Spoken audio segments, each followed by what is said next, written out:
Alright, last time, you all had a bunch of quest hooks and plot hooks and story things, and then you spent 3 hours shopping for a fucking house.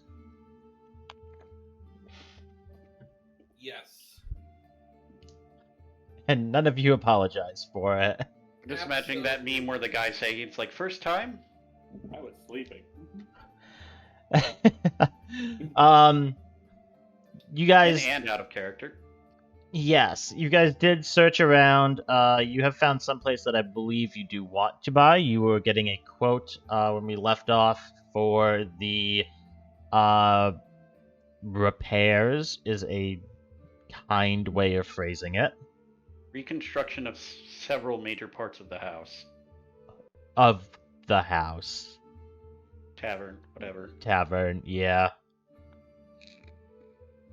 Establishment. Building. We do not have a map of it on here yet.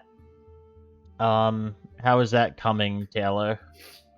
I was waiting until we had established whether we wanted to keep the original architectural design or make changes. Okay, that's fair. I will get you a thing for the third floor, but I know I did maps that you guys have all seen of what the layout looks like of this place.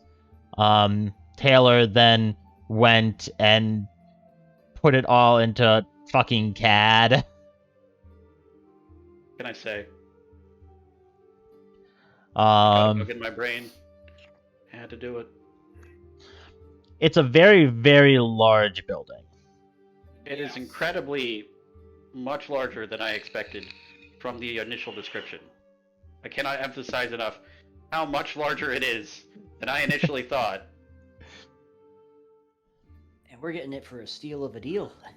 Yes, it is Platinum. 5 platinum or 500 gold pieces for the building, as well as 4 platinum, an extra 400 for the repairs, and an additional 500 gold to bring it to an additional 4.5 platinum if you want to Reconstruct the stables. reconstruct the stables, yes. And an extra 50 gold. I think I said 500. Yeah, so but it yes. was only 50 gold more. I remember that for the stables. In total, the entire purchase and reconstruction would be, if you're having the stables rebuilt, just under 10 platinum. Mm-hmm. The irony is that I got it. this is far more expensive than it would be in a normal game of D&D, because the prices are roughly the same as what they would be in a normal D&D economy. My economy scales it up by 10 times, and it's still cheaper than a fucking suit of full plate. Which is 1,500 gold. Or in the case of this economy, 15 platinum. Yes. It is still cheaper than a single set of full plate. Which I find This is why none of us are quite playing amusing. paladins. Also, side note, unless Silence changed it, I find it highly amusing that for the cost of a single suit of full plate, you can buy 7.5 elephants. That is listed in the handbook. I don't know. You haven't tried to buy an elephant? Why would we try and buy an elephant? I don't know. Why would you try to buy a house? Well, One now of these I'm makes just far curious. more sense than the other, by the way. Does this place sell elephants? You're still in the place to get your quote? We'd, I believe, gone through the point where he was telling us the quote for the repairs, and that we would meet with him once we figured out what we wanted to do for a final quote. Yes, no, you hear him call out after you. No, I'm sorry, we don't sell elephants. On it.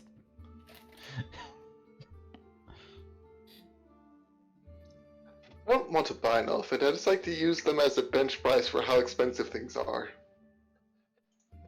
I will say, just as an example, if the roof was high enough on the first floor, like, no, on the first basement floor, Kestrel could have her aerial shows there. It's big. I will say the first, just so you have these, and I will put them into the renovation plans sub chat you made. Hey, Silent. I just was reading through my stuff to make sure I had everything right, and I finally figured out something about one of my abilities. Yeah. Read the second part of that. In a minute. Yeah, no, that's how wild magic works. That's how it be.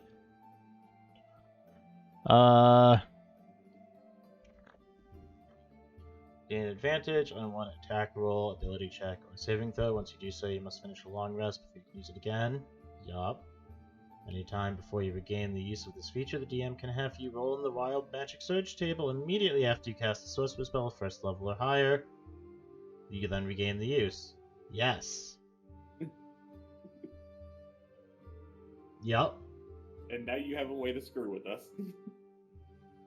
Or another way to screw with us. I was gonna say, I have plenty of those. Don't you worry. Yes, but we have a Kestrel. Yeah, I won't always be here.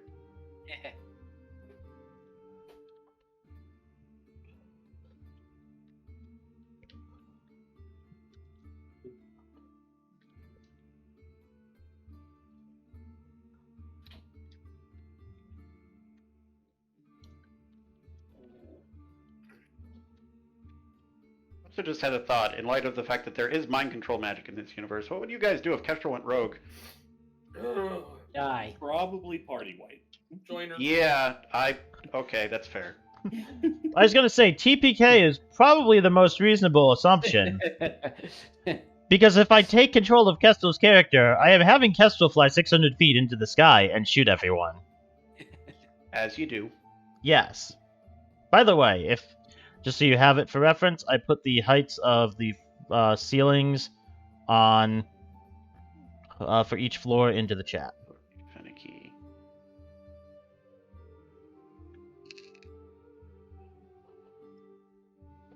But yeah, no, you guys have gone and gotten your quote. What's your plan?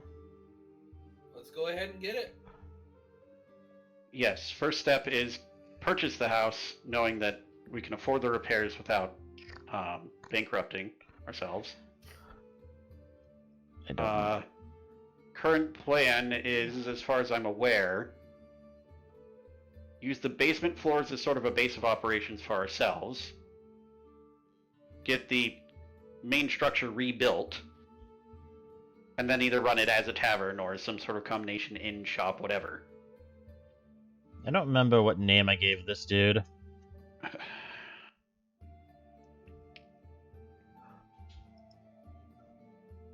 Check something real quick.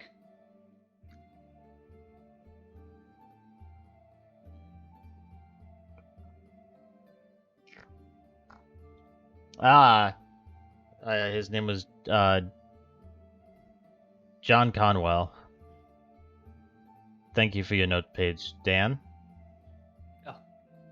You're welcome. Say one of us probably had it. Yeah, one of you had it. I have to check. Does Ender have any notes? Wow! Ender has notes in his note page. Go figure. All of them are for Callium. Nice. You do not want to look at if I have notes or not.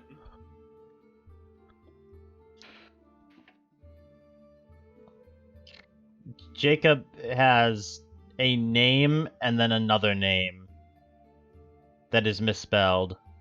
More than I expected to have. I still never got that magical bear trap. Well, good thing we haven't run into any magical bears then, huh?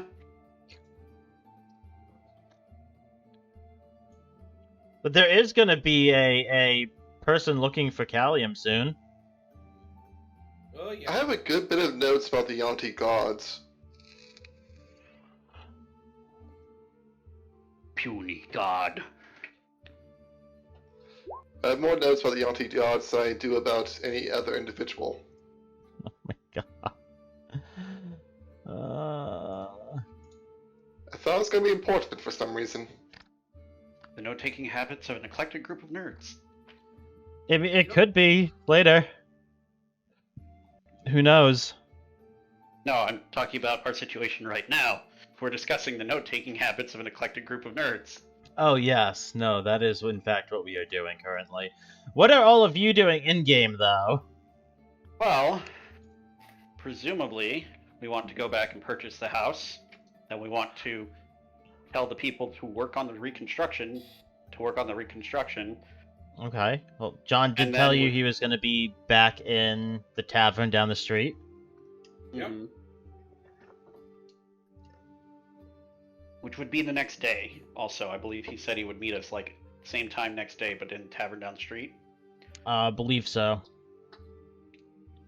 Right. So we got a little bit of time. Yeah, no, I mean, you guys read through a bunch of listings. You guys came, took a tour of the house. You guys talked to him for a bit. Time it took to get here. It's probably early afternoon at this point. Right. So the question then becomes, what do we want to do until we meet up with this guy? Which, let's see what else we had to work with. I've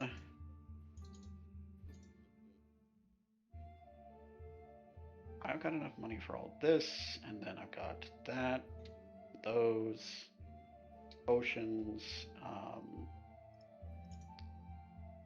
Trying to look through my items and see if there's any indications of what I wanted to do next. There's not, honestly, it feels like there's not too much for me to do right now. Except possibly go, shopping with people, just for fun. I do have a spending limit now.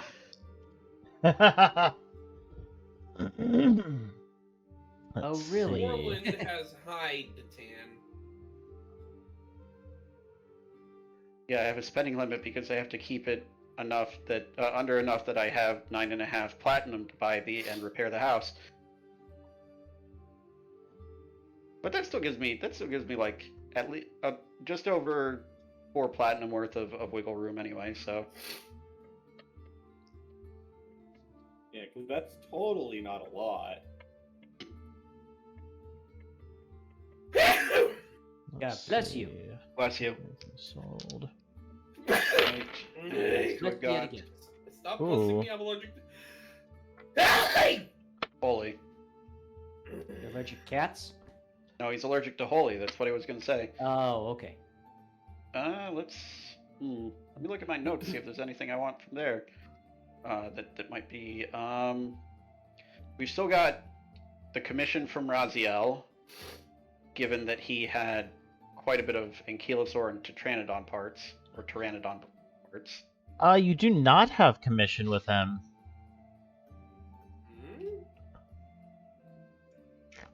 We, as far as I recall, we agreed, hey, take this and make things, and oh, right. He's holding it for you guys. Right. The one you have commission hey. with is Kalen. Yeah, I remember now. I wrote this down in my notes, and then we just sort of left it there and said, please make this for us, and he said what to do with the rest, and we never sort of You never told him what to do with it, so he's solidified that. it's just sitting at his shop.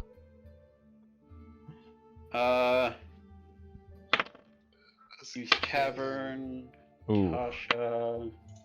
No. So yeah, probably some visiting some shops. We'll have relatively soon a place to put everything that anyone's holding for us if we don't want to pursue actually getting commissions for stuff. We will have plenty of room.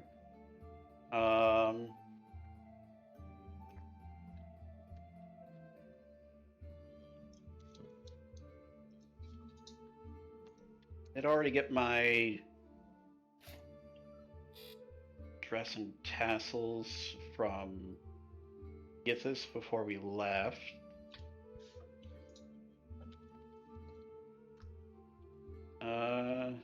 There's Raziel is the tanner. The Vagrant Arm might have something good, and I don't recall how much we had still for the commission share from him. I know I want to head off to the which one is that? The blacksmith guy. You just said it, didn't you? The Vagrant Arm, yeah. The Vagrant Arm. Arms. Yeah, I know Warden. We can, I will say Warden and June both have materials stored at the Vagrant Arm, but hadn't negotiated any kind of commission price with Kalen. That's right. Probably be better since he's likely finished all or most of my commission stuff by now.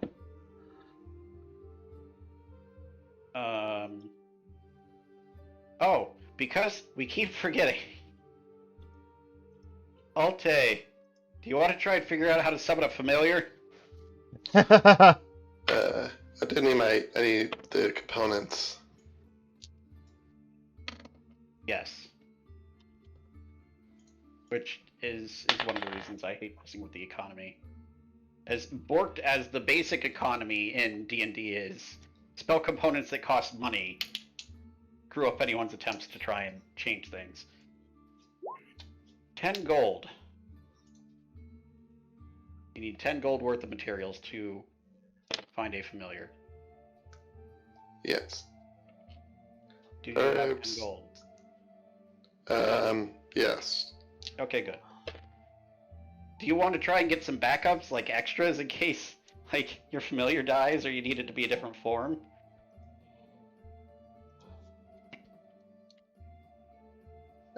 That was an idea I had originally, but I couldn't afford it, having backups.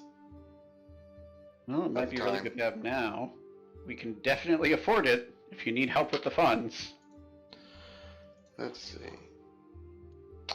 6.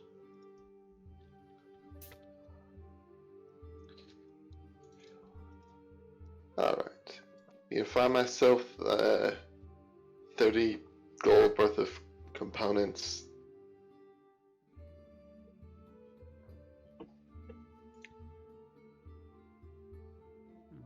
Oh, on the group notes page, we can get rid of that. You paid me back. That's something.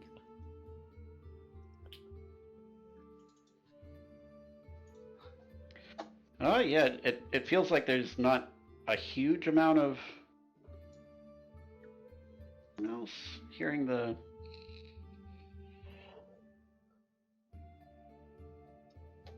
There we go. It was just because it was in the wrong output. I'm like, where'd the music go? Yeah, there isn't anything that seems particularly urgent that we need to take care of. Let's see, what kind of hooks do we have? We probably want. This is a thing that's sort of maybe urgent. I don't know. Check in on Tasha and see that she hasn't exploded the house. Ooh. It's not always a good idea to go do. I have an idea. I know it's urgent. Mm-hmm. No, Corland. not really. Let's go check on Tasha. I still need to get my shield the starts of my shield going yet. Corland hasn't done anything about trying to get his magic back yet. Not yet. I mean, to be fair, it's only been a few hours. It's only been one day, technically. A day, yeah, roughly. Yes. I will say, if we want to kind of stick together, we can go do some shopping, check in on the rest of my family, and hope that they're all in one piece. Well, See who's actually at the house. I mean, most of them are. That's reassuring. I was going to say, Corland, if you want to stick with us for a bit, whatever this is that you're doing, and I don't know that you've mentioned much of anything about it. He hasn't mentioned Nope. anything. On a meta level, I will say, it would be a lot easier if you had a nice, comfy, spacious, and solidly permanent area to set up in for whatever this project is you're working on. If Or it you- can wait a day. Or you can separate and go tan hides. no, I'll stick with the group. I gotta tell them what's going on anyway. That's fair, yes. Good group work. requires communication and not exploding into Thunderlords. No. I think that's just a component of good teamwork. Yes. To be fair, though, it was largely not his fault. I mean, hey, he took care of the mission. He did. Yeah. Clear the area was supposed to be clear the area of creatures, not of matter. We clear the area, but we clear the area of all creatures. What happens after it isn't our fault. Clear out the top 2 titles of this. Okay, nuke. We cleared out everything else. We got rid of all the creatures. It was all safe and secure. What happened after we were done does not involve the mission. I don't know why they think the same thing. You were Mhm. done. Oh yeah, that reminds me. Silent, I need to find some uranium. No. Please, uranium's horrible. Go with thorium, it's better. Might as well just ask for phazon if we're just shooting that high. All right. So where are you all heading to? I feel like the initial consensus was to go to the Vagrant Arm. Wait. Don't we need to talk to what's his name We need again? to talk to Johnny and buy the place real quick. Yeah. Don't we need to talk to Johnny Boy? And, We just buy the mentioned that we were meeting him tomorrow. That was, he went to the tavern nearby and said to meet him tomorrow. place? Oh, okay. I missed that part of the Alright. conversation. Sorry. I was Yeah. a little dozing off. That was, yeah. That was what our plan with him was, which is why I'm saying we just sort of do something else for a little while. Okay. Cool. Yeah. By the way, out of curiosity, Yes. from Warden's end, does Corland still have the scraps of his shield? Yes. Yeah. Okay. Matter of fact, that's one of the reasons why he's gonna want to go to the Fragrant Arm. He needs to talk to the blacksmith there about this project. I'm sorry, it's the Vagrant The Arm. but Vagrant the Fragrant Arm. Fragrant Arm sounds like a really good brand for like a deodorant. I was going to say, where are you going? Because it's not where the rest of us are going. Yes. Right. So Hey, Okay. it's fragrant enough in that sweatshop. I cannot smell, so I don't know if that's a good point or not. Kestrel. no comment. I'm going to take that as a you win, Corland. Woo! Yeah. No, you all make your way down. By the to- way, before we do this, actually, should we go and poke Adleheim and see if he's ready to join us? Your graphical question is the shop on the way there. No, Wait, who is that again? it is not. Okay. Then Well, The shop is on the way to the guild. The guild is not on the way to the shop, and Adleheim is currently sleeping at the guild. I'm just asking if we want to go and poke Scholtz. Or maybe we could just yell. That usually seems to work. you want, I could fly over and go get him and meet you there.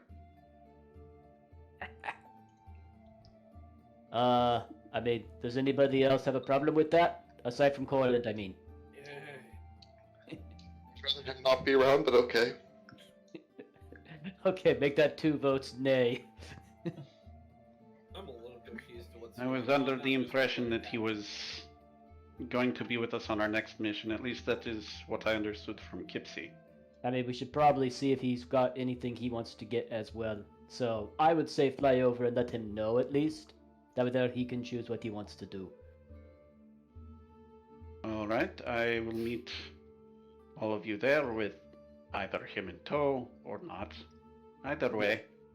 And Kestrel will fly off with a flourish. All right. Yep. Corland, June, Warden, you begin making your way to the Vagrant Arm. Kestrel, you land over at the guild. 'Cause I'm faster than you. No. By a large margin, yes. Not to mention the fact that when I'm flying I don't have to navigate streets. That's nice.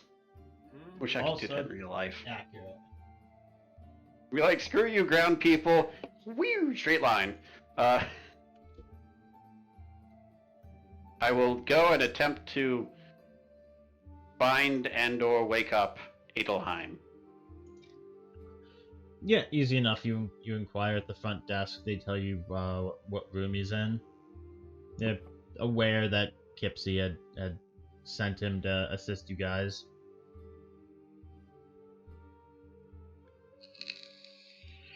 Mm-hmm. I'll go up to his room and I will knock on the door. Like a civilized person. Why does that feel like a direct What attack? time is it? Like In-game? 2-ish in the afternoon.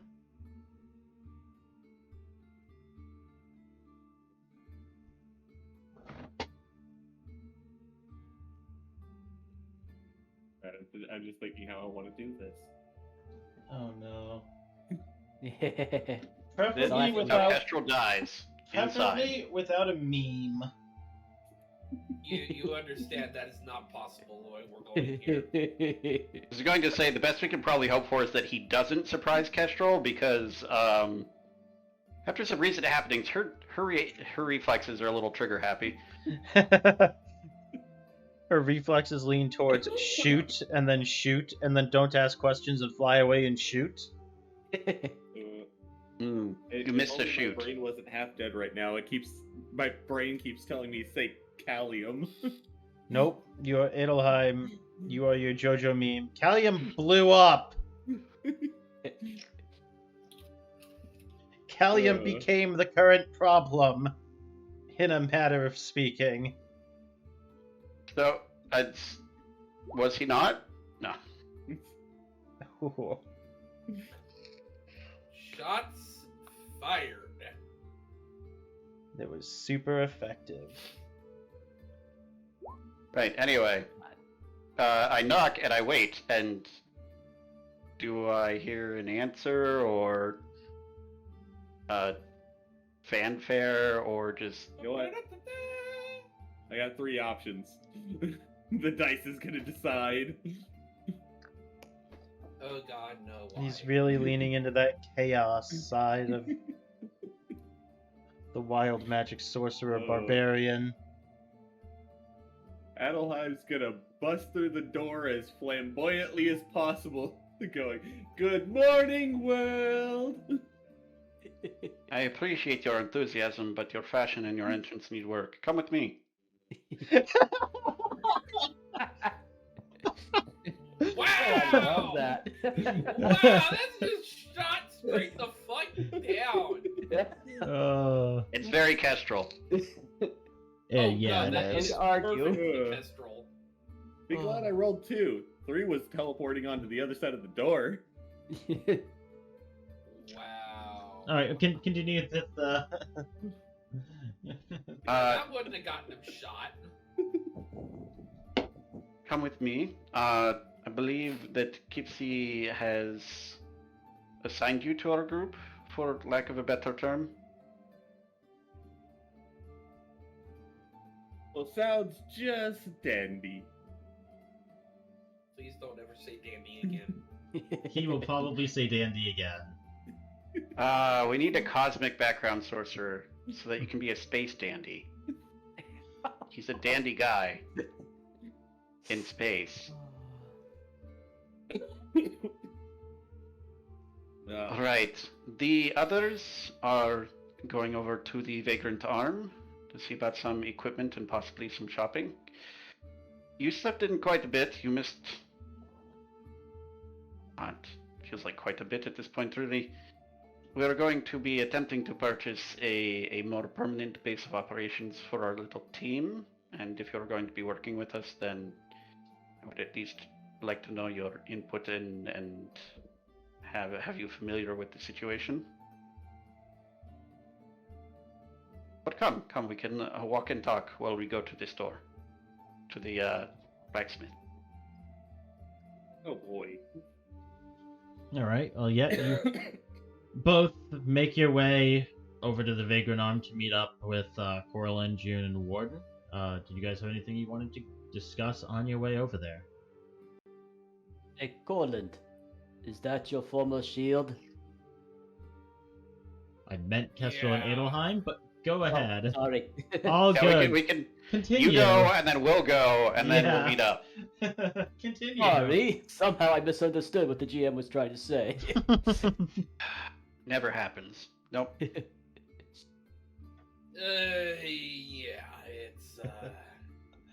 it's my shield. Can I see those? I'd rather you didn't. I'm gonna try and get it reforged back together. You know, I'm actually somewhat proficient with smithing myself. Really, no. Yes. You happen to carry around a forge with you as well? How do you feel about smithing a whole holy relic back together? A relic. Huh. Well, I'll be honest, I am less informed onto the arcane arts.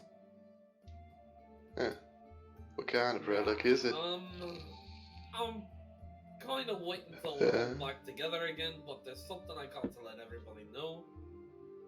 A little more, shall we say, aftermath. Hey, the Silent. Yeah. Would Warden know anything about how trying to smith together a relic shield would work?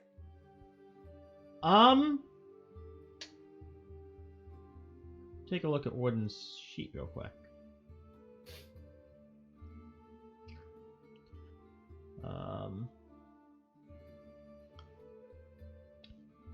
I mean, he's calling it a relic shield, but you've never. I said a holy relic, but yes. Yeah, he's calling it a holy relic, but you've never seen it do anything magical. As far as you're aware, it's just a shield.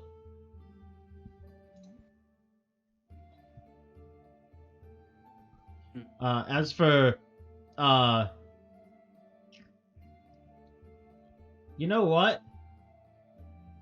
Make me a religion check. Oh, yay.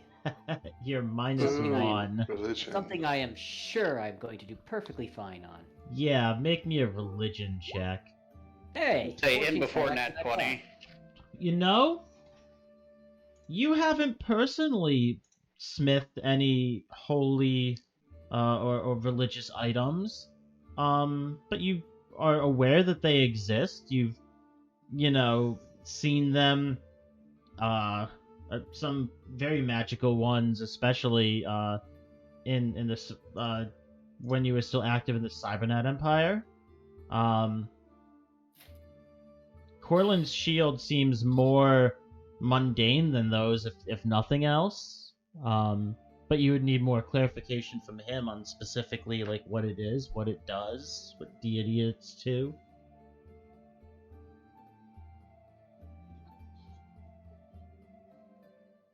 Alrighty, so... okay. I have had a little bit of experience around such things, though none directly myself. What kind of relic is your shield? It's my, well, it's my connection to Talos. During the, Talos. well, it's hard to say this. You remember how we were all trying to get the hell out of the cave when that elemental showed up? Vividly. Yeah, well, since you and Yorha didn't want me to die, I did the next thing I could think of, and I started praying to Talos for a miracle. He delivered. He delivered. Pulled their thoughts right out of that cave, and well, it put us right at the camp just before that mountain blew the hell up. And the camp got buried. There is no more camp, by the way. Everyone there is probably dead and buried under a few feet of rock. However, the problem now is, I've got no connection to Talos. I can't This touch shield was somehow your direct connection to Talos? It is the symbol of which I use to cast, yeah. And you would notice, taking a look at the fragments of the shield, even just like at a glance, even if he's not letting you like handle them, Warden. There are fragments of what is clearly a shield, and then there are fragments of, and you've seen his shield before. There are fragments of this symbol that was on the shield. It was a separate piece of metal on the shield, like almost fused onto the shield, that are now separated and also in pieces. Two crashing waves that meet in the middle with 3 lightning bolts. Those are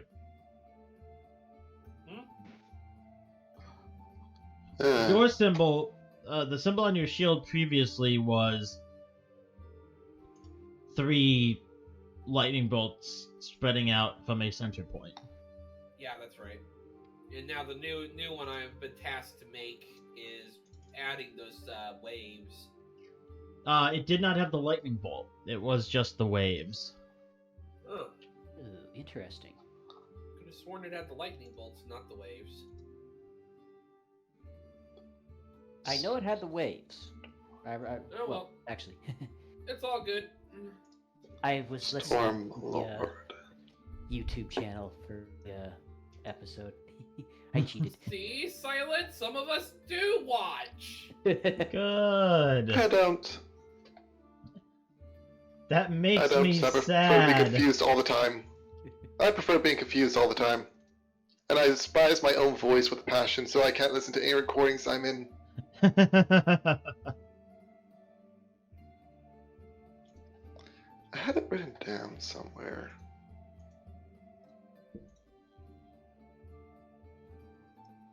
Talos. You wrote down that you despise your own voice in recordings?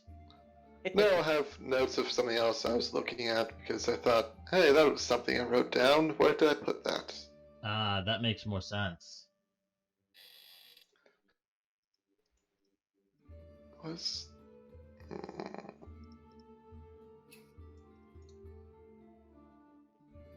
Alright. Talos. Storm Lord, I think.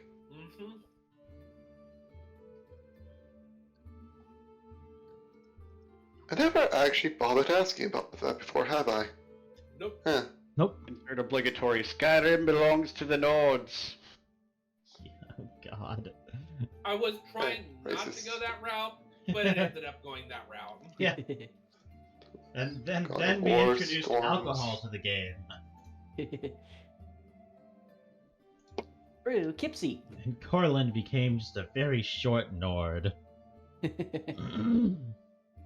No, Overweight Nord. you know, I think the alcohol was really introduced by me and then taken to the next level via low fat. Tiamat. No, that's not right. Who is still alive.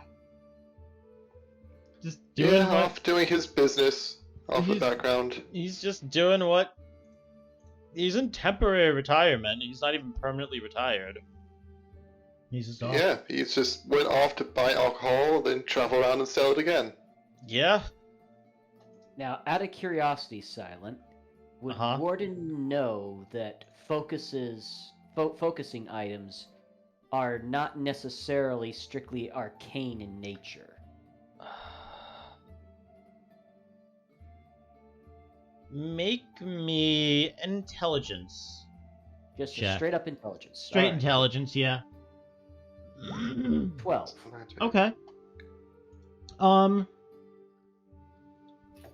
You've seen a number of holy iconography previously. I mean, you've seen both magical and non-magical. I mean, it's not like there weren't like priests and clerics and whatnot, you know, back in the Empire. Right. You're familiar that there are plenty of clerics who use magical symbols, and just probably more that don't, in order to as like a focus as their connection to their god? I mean, you're not able to tell if the one Corland had was magical, but you're aware that basically interchangeably magical and non-magical can both be used.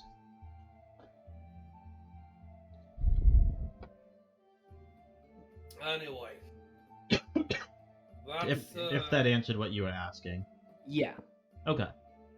Anyway, that's what I have to deal with while we're getting the new place put together.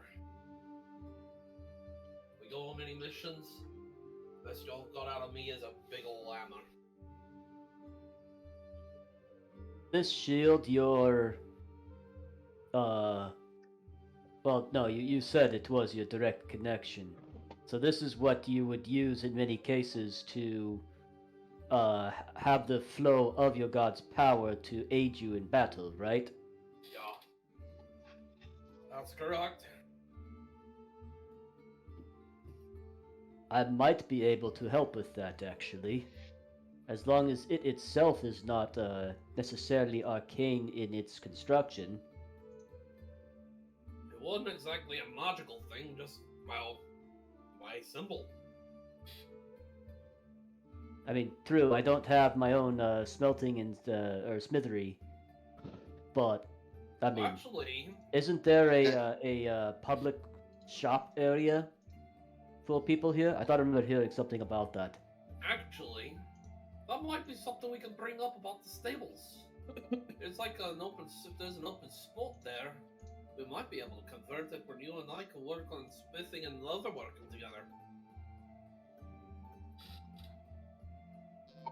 Oh no, our neighbors are going to hate us. That would not be a bad idea, although there's plenty of room in the basement for that, too. True. You ever try to put a forge in a basement?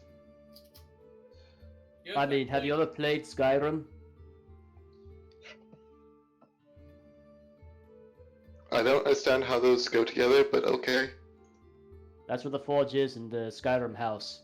Some The of thing them. is with a forge in a basement, what the idea is using the heat of the forge to help keep the rest of the establishment warm. Though you have to also be wary of ventilation issues. Yes. That is true. I mean, And today's TPK was brought to you by carbon monoxide poisoning. You guys could probably get some kind of ventilation system built if you're trying to install a forge, probably at the same time that you decide to build a forge in the basement, because that would cost more money. Mm-hmm. Yeah. I'm actually curious as to how much. But we're on our way to a perfect place for me to ask about that. Pretty You are. much.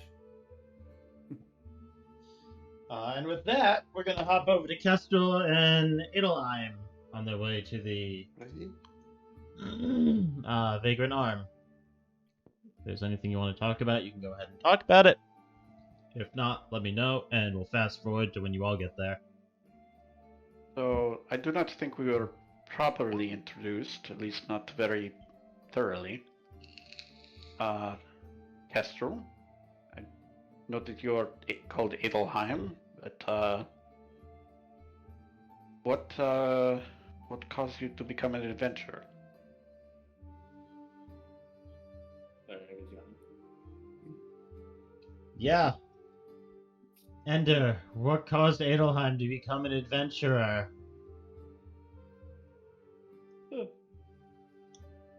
Enlighten us, because your fucking backstory is still blank. I will force you to come up with things.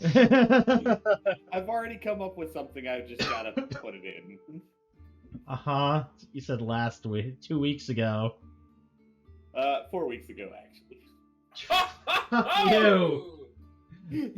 Hurry up!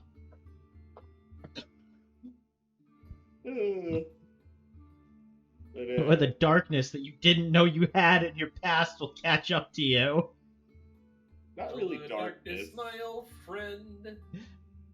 I've come to speak to you again. Mostly family business. You know, decided he wanted to start up a whole gang of mercenaries. So they've been doing that for years, and he wants me to take over because my brother went missing. That whole thing. But he doesn't understand the beauties of magic. And I am assuming that you do, then? Yes. Magic is a wondrous thing. I am already scared to death. Well, I cannot argue that it is not interesting and useful. It can be used to make wondrous things, certainly. Just the beauty of it. Or it can be used to blow up a mountain. Well, I can see how it is used to make beauty. It is not, at least in my opinion, beautiful in itself. But she, flicks her hand and little orbs of light spring out and start spinning around her. It is certainly useful for making things that are beautiful. The point of it. But you must learn the magic. No, And here well, it comes. nobody in my family likes to use magic, so Oh. After we visit the blacksmith, we are going to go check in on my family. You would appreciate them, I think. I wonder if Truth has gotten back to anyone about that. My brother, he has been working with the Sorcerer's Tower. He's more of a scholarly magic user than I am.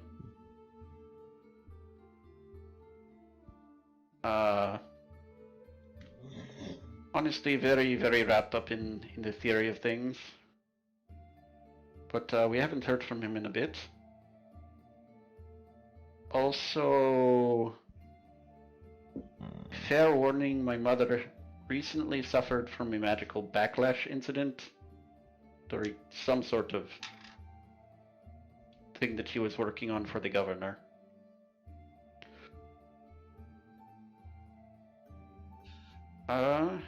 He's Yeah, not oh. the governor.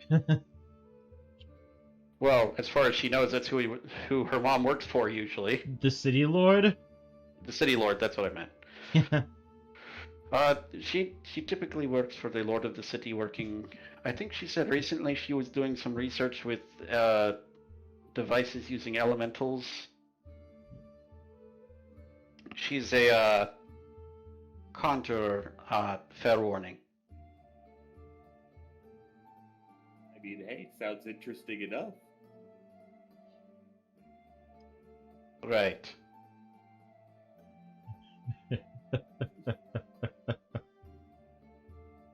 Oh, that sounded dirty. I'm gonna keep my mouth shut.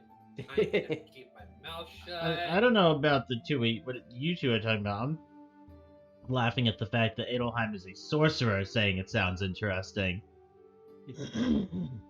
Yep. A class and that cue came- another Ender character with magical backlash problems. Yeah, a class that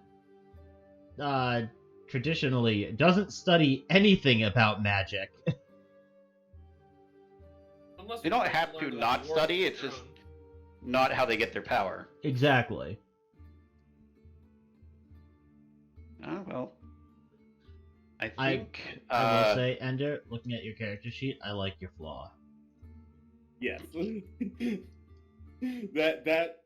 So Is it boundless optimism? part of the backstory is going to be that It fits both your character and you. Is it an explosive temper?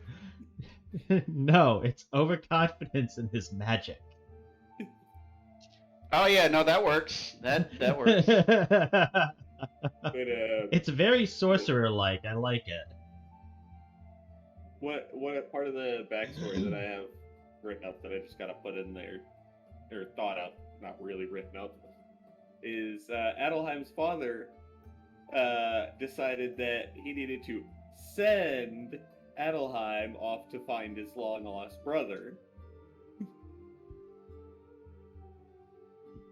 Okay. Okay. So, but Adleheim's father actually is really pissed off by the fact that he's so fascinated with magic. Because they're a strictly barbarian tribe that's working as mercenaries. Oh, I'm sad you didn't And take it's- Wild that Magic everyone in the- Barbarian. It would have been funny to have a wild magic sorcerer, wild magic barbarian combo, I admit. That would be pretty great. So yeah, everyone in the mercenary courts, decided they had had enough with him, so they got rid of him. So is he looking for a long lost brother that doesn't exist? No, he's looking for his brother that got lost in the woods when he was young. But does that brother exist? Yes. Okay. Just information I need to know. That brother is already dead, but he doesn't know that. Is that brother one of your two previous characters? Yes. Who were... Oh, is Oh it my gosh. Bryn? Is It's it Bryn? Bryn's brother. It's is Bryn's Bryn's brother. This explains. No, I did not expect us to be going this route this quick. That explained basically everything. Okay. Oh my god! I didn't put that connection together until you said that like that. You've known the name the entire time. No, that's Bryn's last name. So, Silent, on a scale of 1 to 10, how fucked are we? I want to die. Damn! Look, Wow, we are that. Nelson knows the name, like, at all. I told you originally, Scholtz is going to kill me. Just happens that he gets a second shot. Alright, is there anything else you guys wanted to talk about, though, before you get there? I can't think of anything particular. Just make small talk. Like, and if you look over there, there's a little cafe that my brother likes going to, but that's mostly because he likes to steal their sugar cubes. Wait. Guess which sibling this is? Is this On the Vang? wheel of siblings. Fang? No, Fane is his sister. Char? Nope. Ark? Ark is also a sister. Bose? Yes, he's part cow. Hey, I was running out of siblings to guess. There's only so many of them. Alright, but yeah, you guys, Adleheim, Kestrel, you both arrived at the Vagrant Arm. Meeting up with Corland, June, and Warden, you all head inside. There's obviously the displays of the weapons, of the armors. You see... there's also a strong smell of smoke, not from the fire, but like a tobacco smell. You see Kalen sitting behind the counter, his feet kind of propped up with a pipe in his mouth. Then you see, looks like Solstice is off helping one of another customer. And you see the halfling in the back currently working the forge. Neat. Right, so let's just get this right out of the way. Detect magic. Look for the juicier items. Well, There's... that's genius. Yeah, I mean, there's a lot of magic items. Hey, Kestrel, if you're looking for magical items, can you point me to the long swords? I need to find something that might be a little bit more useful than this. Kestrel turns towards you. This uncanny, like, glowing, possessed eye look. Don't look at me like that. Just look for the items and then tell me where they are. Yeah, Kestrel, you actually see a magical longsword that is currently hanging on Warden's hip. I assume that I do not see any others in the shop from the way you phrased that. It's hard to tell. There's a lot of magic in the shop. Make me an there's a lot of magic items in the shop. Make me an investigation at disadvantage. Curious, let me check something on wording. I can, since I'm not looking for anything specific, I can just see that anything magical has an aura around it. Like, Yeah. I am able to Yeah. differentiate between magic objects. So Yeah. sure, I will roll this to see if I find anything more interesting or stronger or what I actually want, instead of just asking for it like a normal person. I mean, you're looking for magic longswords, but like it's not like the item itself is like pulsing a light like on the object like a video game or something. It's like an aura of magic around the item, and there's a lot of auras of magic around fucking everything in here. Yeah. Yeah, that's kind of fair, but it says, well. However you want to rule it for the auras, sure. I will look, and using my actual natural eyesight, I will look for longswords that cross over with places I see magic. Okay, go ahead and make me a normal investigation check then. Yeah, if he's asking... She's like, oh, that is something I can do. Turns around, holy crap, there's a lot of magic in here. And There's it a turns lot off. of magic. It's like, pops off her detect magic vision in surprise. Oh, that's, You're blinking. You're blinking a whole lot. Is there a problem? that was quite bright. Yeah, not sure if that is the correct word. In any case, perhaps you should simply ask if you want something specific. I was more interested in seeing roughly how much of the different items were magical. I was more curious than anything. All right. Hey, There Jules, you are still a have that, There are a number of magical items scattered throughout the entirety of the store. There are some that are in like the big like discount barrels of like swords and pole arms. There are some like scattered along the walls with the bows. Like there's a lot of magical items in here. Yeah, I'm gonna just wait a minute and then, see if we can start a conversation up with Kaylin and then possibly go look at some bows. You could probably go talk to him. And you said he's smoking a pipe right now? Yes, in fact, he's noticed you all coming in. Well, welcome. Welcome. Hello Kestrel, again? actually, have something for you here. Alright. Kind of waves you over. Go over to him, of course. Well, I've managed to, sell a number of the items I crafted from, the parts you gave me. Oh, very good. I still have, a couple of the, paired daggers, made a few more single blade, knives, from the claws. But I've sold 3 of them, and he hands you your commission share of 10 gold and 40 silver. I am suddenly rich. I have a whole 117 silver, guys. Yeah. 10 You got a whole gold. 10 gold Yes. and 40 silver.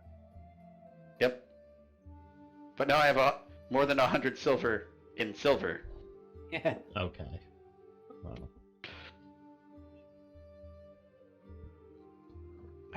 Yes, of course, thank you. I do not know if you'd set up any sort of deal with Callium, but... Your dragon friend, right? Yes.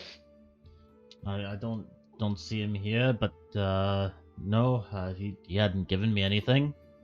I know I did. Oh well. I did some commission work for him. I still have some stuff that a couple of the other friends here gave me, but we didn't set anything up, so I've just kind of been holding the materials. Well, the good news is, well, that's hardly good news. At least we won't have to collect anything for him. Oh, did he die? Yes. I'm sorry to hear that.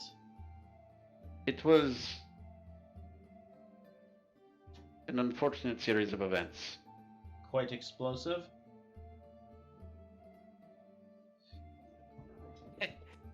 Yes. Very apropos. Yeah, what Corland here said. Well, I'm sorry to hear about that. But yeah, no. I'm still working on some of the other claws he gave me. Still have some of the other items for sale. So just stop back in whenever you get the chance. I'll let you know what I've managed to sell. Of course. I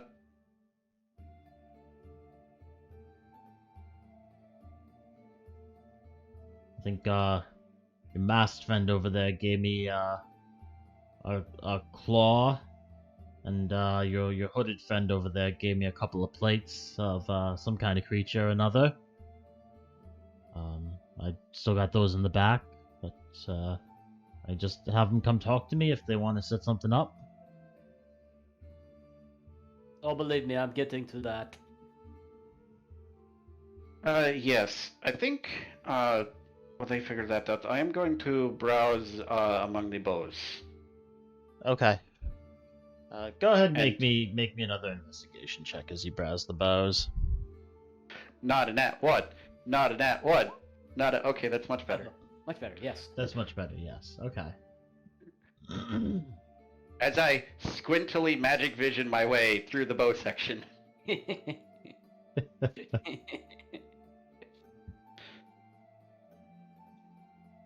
Did anyone that else possible have at? anything they wanted to do while I go through stuff? Yes. So Warden will go ahead and make his way over, and first big question is, I have a question for you. How much does a whole smithering setup usually cost? Smithy setup? Yeah. Kestrel just we'd yelled like across that. the shop. Did you just call it smithering? Yes.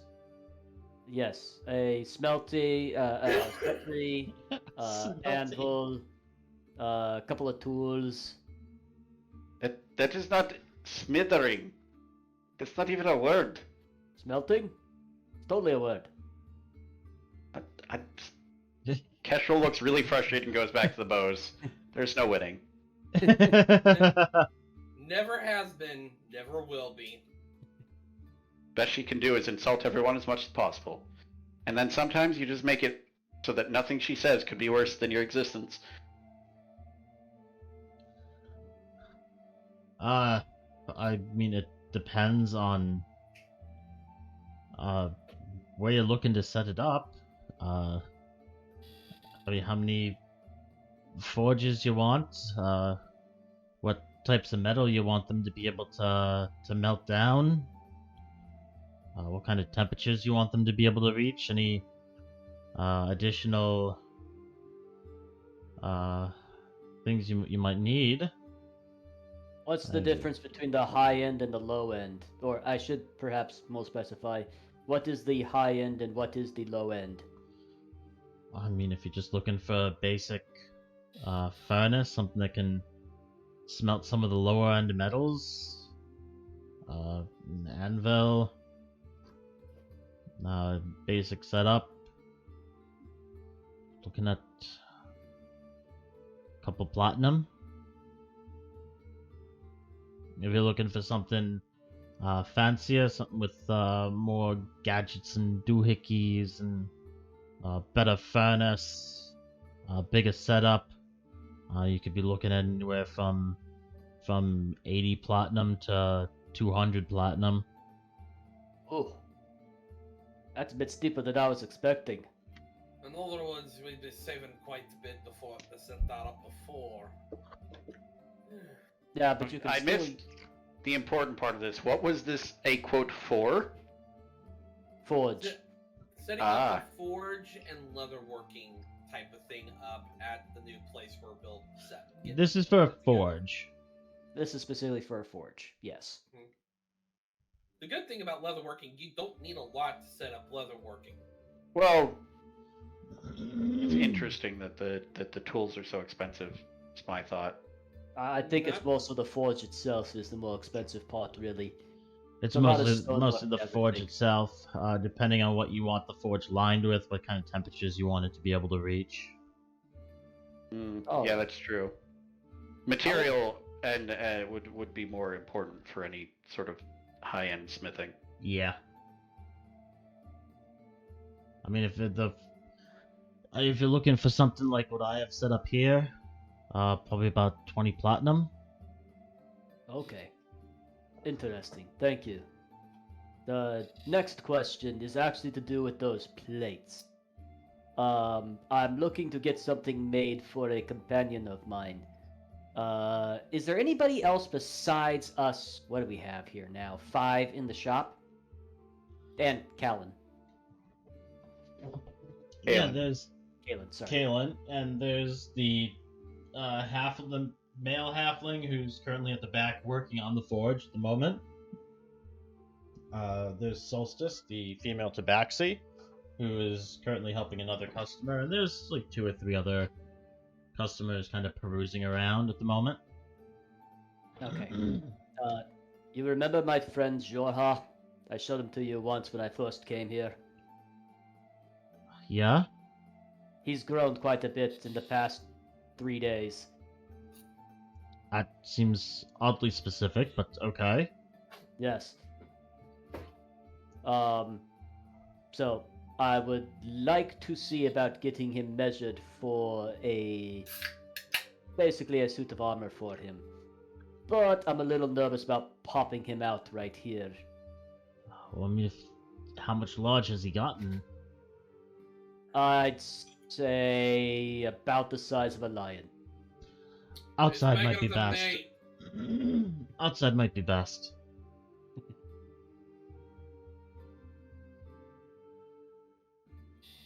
Do you have a spot around the back or something like that? I mean, we've got a street out front. Do you think he'll scare anybody out there?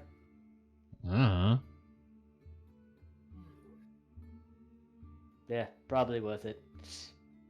Corland's kind of hanging around Warden, by the way, since they were talking about reforging his shield. Oh yeah, and Yeah, hold off until you get this thing for Jorha done.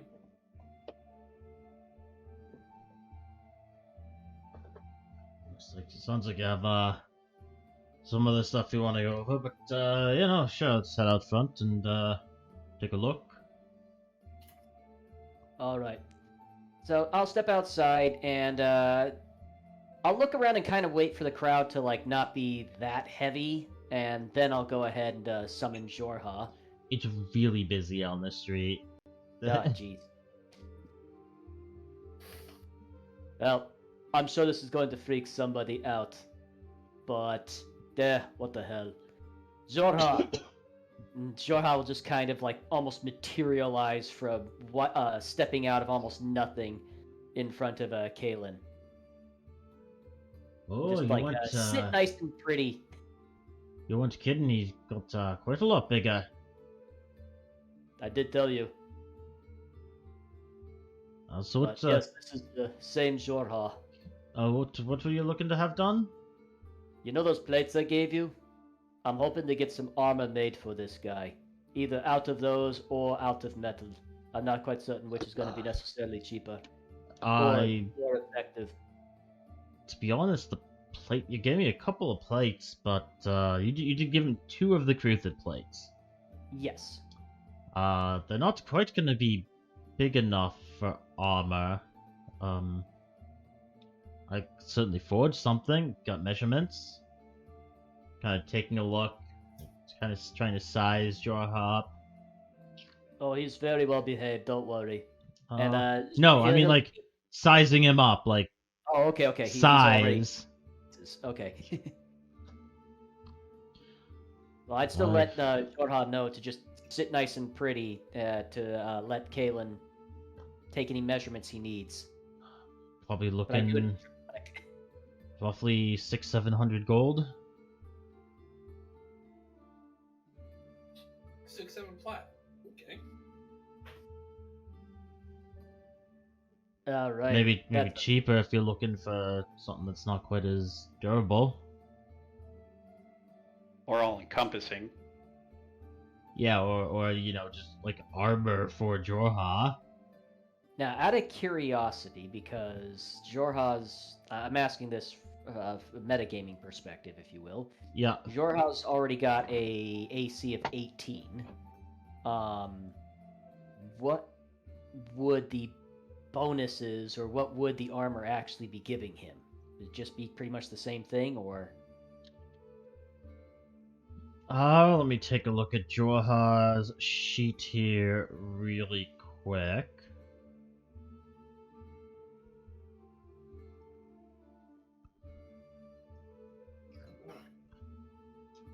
He's got a dex of +1. Yeah, I mean, it sort of depends mechanically if you're going to have the armor do anything at all, which that price I would. Yeah. What kind of armor you're basing it off of? It's like what kind of armor are you looking to have him get? Like, I mean, heck, this would probably fall under what? Possibly, there's a thing in the handbook about mount armor.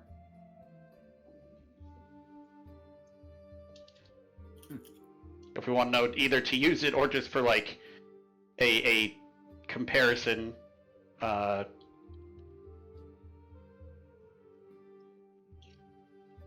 let's see. yeah, I mean, like, Barding Plate is an AC of 18.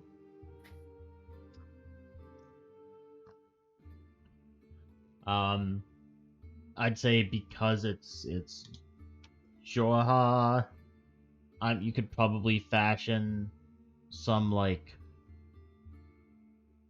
I'll be honest, I was kind of hoping for something that would kind of almost function like a shield for him. It's like a +1 or +2 to his AC. Yeah, so you obviously- could probably fashion some kind of partial chain or a breastplate or something. yeah, that could give like a +1, +2 depending on what it was. You could, and here's the thought: if you wanted to go on the like the cheaper end of things, and his dex modifier is not very high anyway, you could go with like chain or ring mail, because the base rulebook cost for mount armor is just 4 times the regular cost.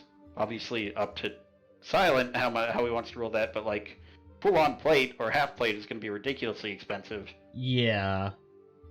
Like Splits and breastplate, not as much, and then everything else is within reason for the budget our group has. Yeah, I was kind of giving you like this, like roughly like the split mail Okay. Mm-hmm. pricing. All right. Well, one big thing would be to, I'll give a quick word to Jorha. And Jorha will kind of spread his wings a little bit from his back, is to make sure the armor is light enough and doesn't inhibit his ability to fly. Can I make a suggestion? Sure. I could I certainly think buy that, but I mean, you might be wanting to look something.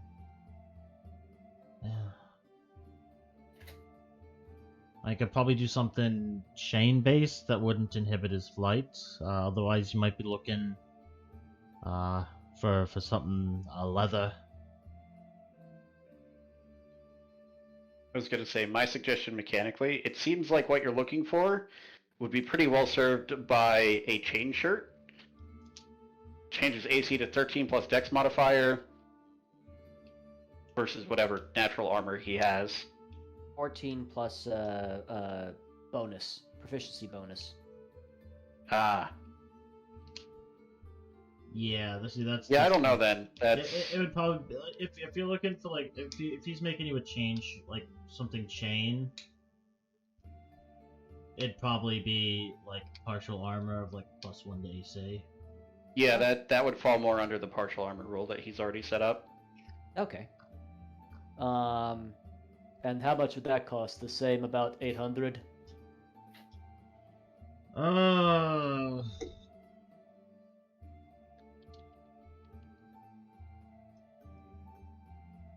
His size. Oh, he's a lot bigger than a normal mount that we, animal that we're looking to make armor for. Something chain, probably about 500 gold. Ooh, that's sorry. Unfortunately, still a little out of my price range, sadly. But something for me to keep in mind for Zorha. Warden, how much you've got? I've got, technically speaking, 260 gold.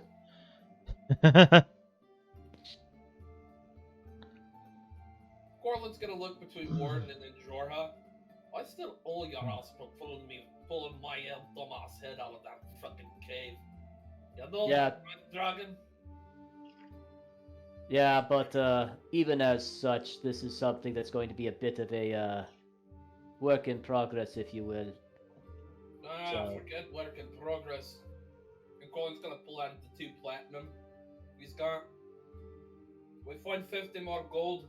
Let's get this thing going for him. Well, hang on, because there's a couple more things I need to discuss with him first. Plus, don't you need some money for repairing your shield? Oh, by the way, Galen, you might need to take a look at his shield. It's pretty banged up. I can certainly take a look at it, yeah? And I just realized, because I was just looking at it, I can't actually use an action to dismiss Jorha.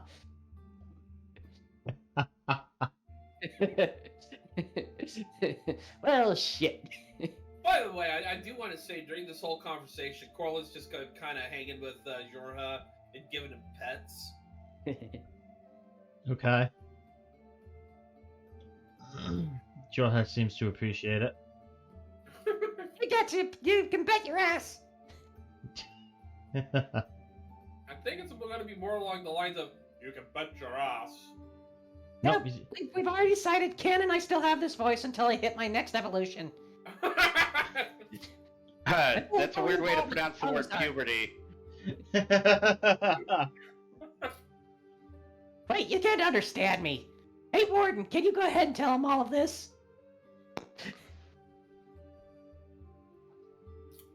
I'm taking this more as out of character talk than anything, but okay. Yes. Kestrel is still in the shop. Character, who knows most of the time. Kestrel's not even there. Let's go back inside and I can show you the damage. And while Corland's doing that, I'm going to take a quick look around at longswords. Okay, I'm still looking for bows, so give me a second. I plan on asking Kaylin about longswords, but I'm also just going to go ahead and browse.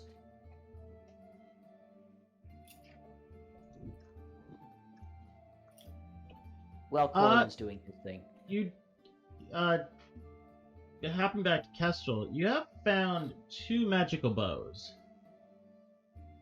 Ooh. Okay. Or at least 2 bows that are giving off a magical aura from them. Okay.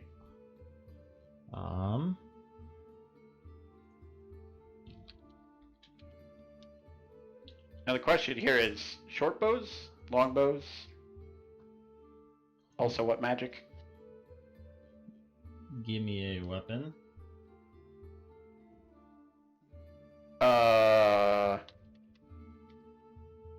feel like that wasn't the word you were going for. What? You said, give me a weapon. I said, give me a second. No, you definitively said, give me a weapon. You did say weapon. Oh, well. I know. I feel like that's not what you meant. Yeah. Yeah, no, give me a second.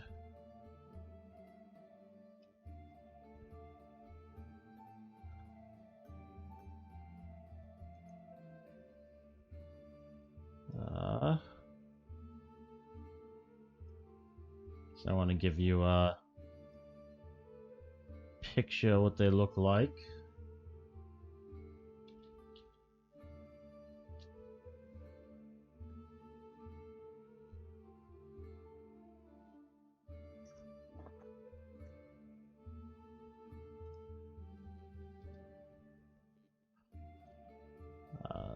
This is what the first one looks like.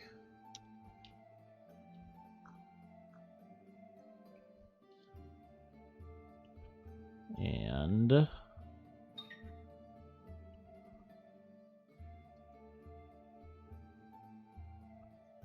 this is what the second one looks like.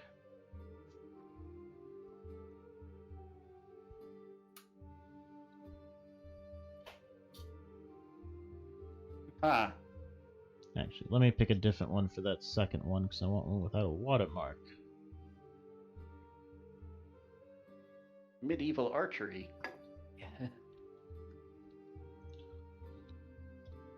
Second one has suddenly changed its appearance to look like something else. Something different. Something. Ooh, For the it's love of God, can I get a picture without a king watermark? No.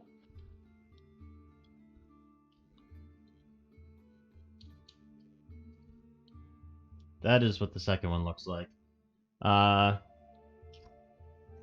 Kestrel, it's a morphing bow. Well, you know, I can just find out kind of bow it is. Because I have identify. Are you going to cast Identify? Yeah, sure. Okay. The first bow is known as the arc bow.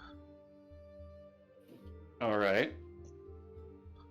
And you notice as you kind of inspect it, there are a few little gemstones set in the back that seem to exude a bit of magical energy as well.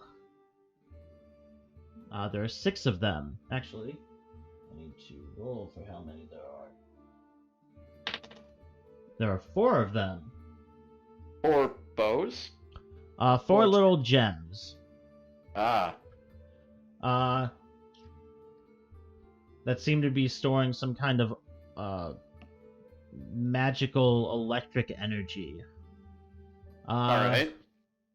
When you deal damage to a creature with the weapon, you can expend a charge to deal an additional 1d6 lightning damage. The creature must succeed on a DC 15 Constitution saving throw or be stunned for 1d2 turns. The weapon has 4 charges and regains 1d4 at sunrise. Nice. The second bow is a bow of elemental power. And it catches your eye especially because, unlike the image that's there, the bow does not actually have a string. Alright. It is a stringless bow that does not consume ammunition, and instead fires off elemental power. When you attack with it, the weapon inflicts your choice of cold, fire, or lightning damage instead of its normal damage type. Like it already. That's the extent of the effect. That is the extent of the effect. It's a very good effect, though. Alright. Once Kaylin is available, or once one of the people at the shop is available, I will inquire about the prices on these. Sure, easy enough. Let me pull up.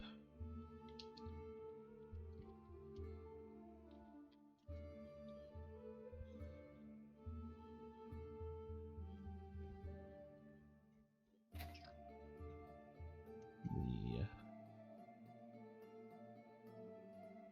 pricing on Quack. magic items. Again, Which just means I need to pull up the Dungeon Master Guide, because I didn't have that up previously. I believe typically the price range for uncommon magic items starts usually Yep. around 500-ish. I have it pulled up here. Yay! It's easy enough when you already are on the magic item section and just need to scroll in the upwards direction. Yep. And when PDFs save the page,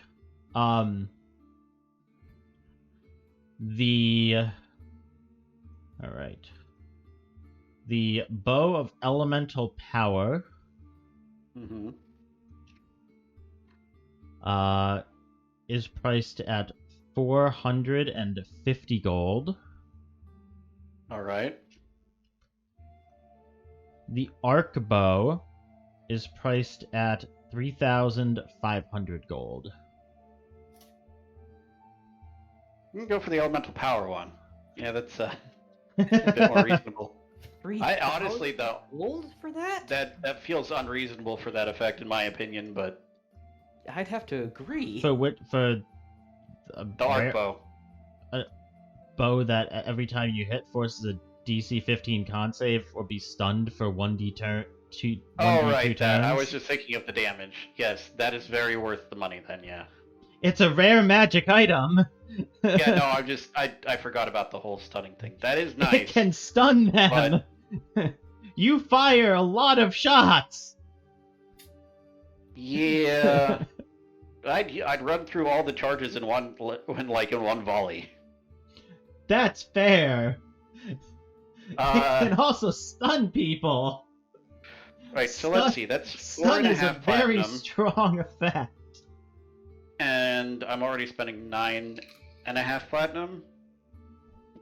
So Unless anyone else in the party is chipping in for the tavern and the refurbishing of it. yeah, Alte, didn't you say something about wanting to help cover the repairs? I recall you saying something about that.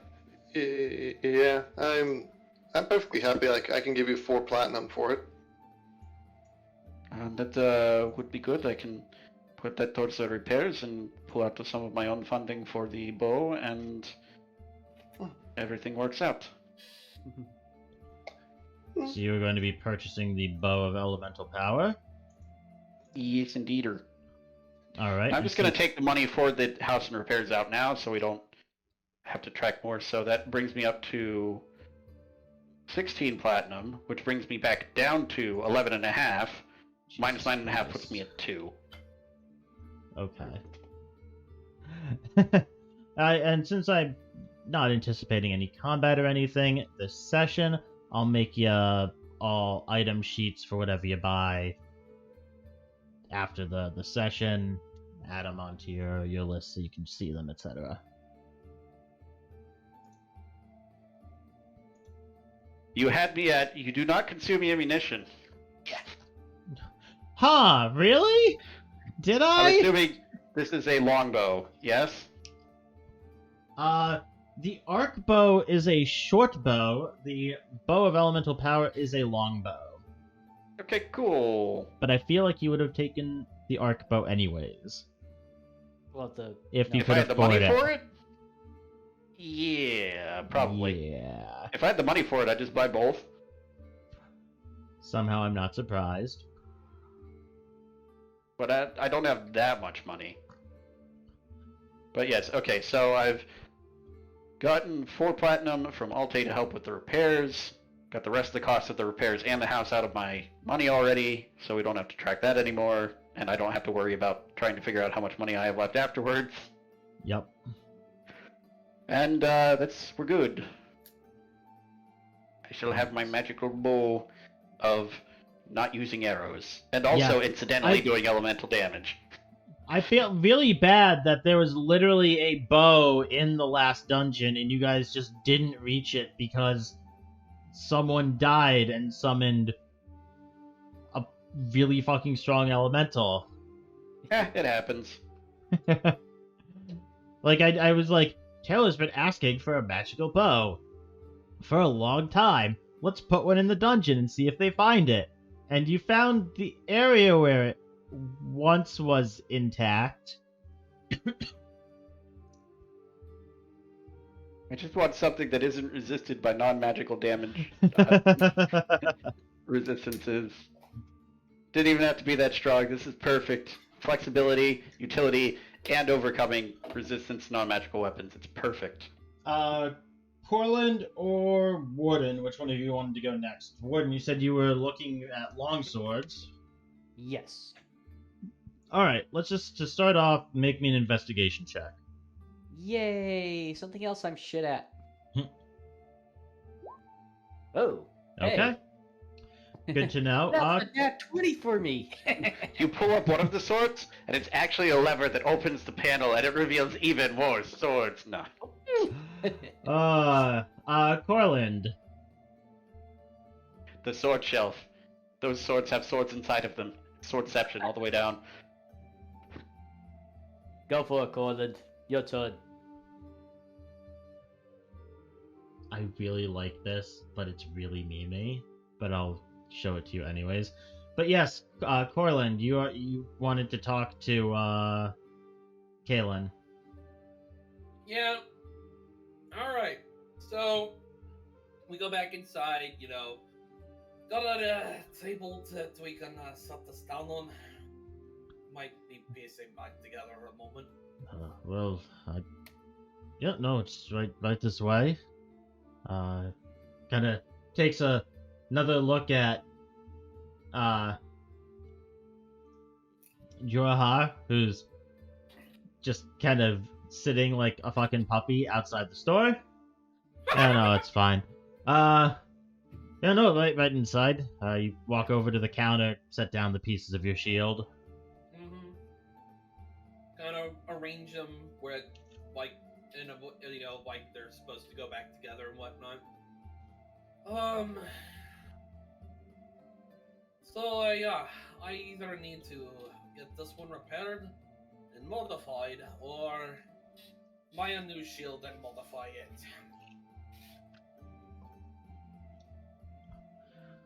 I can certainly, give it a shot. Did you want me to try to repair it for you now? Might take about an hour or so. Probably good, and, you know, Corland will take out the drawing of the, new holy. As for the, holies, the, modification, well, I'm supposed to make the, symbol upon it now look like this. And it's a somewhat crude drawing. Corland is not the best artist. Yeah, somewhat but crude drawing of two waves crashing together. With 3 lightning bolts meeting in the center. It doesn't have the 3 lightning bolts in the center. It is just 2 waves crashing together. See, I'm confused now because you told me when the dream sequence happened. And I actually have this noted in a notepad. I told you 2 different things.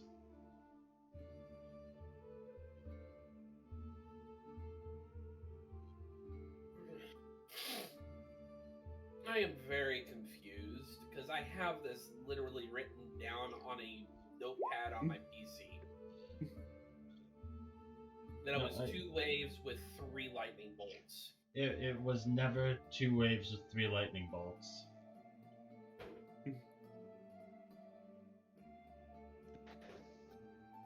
I'm going to the archives with this after this session. But okay.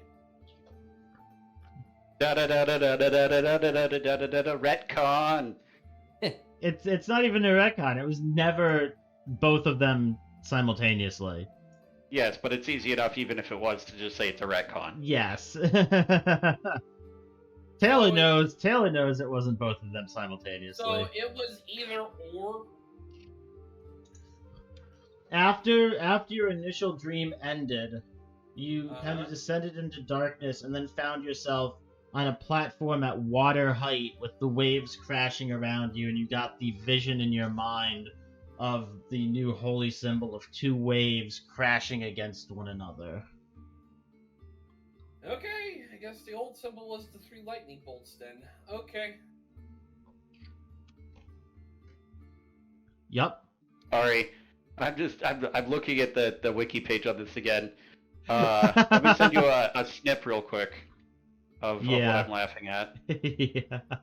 I think I have an idea, but yes. I am still very confused, but okay. That's a good thing. No, it's not. You're kind of right. But it's a good thing. In any case, a whole conversation about setting up a forge and leatherworking between me and Warden cropped up over this. Warden's also wanting to take a crack at it. Yeah, thank you. Yes. I'm able to assist you on this.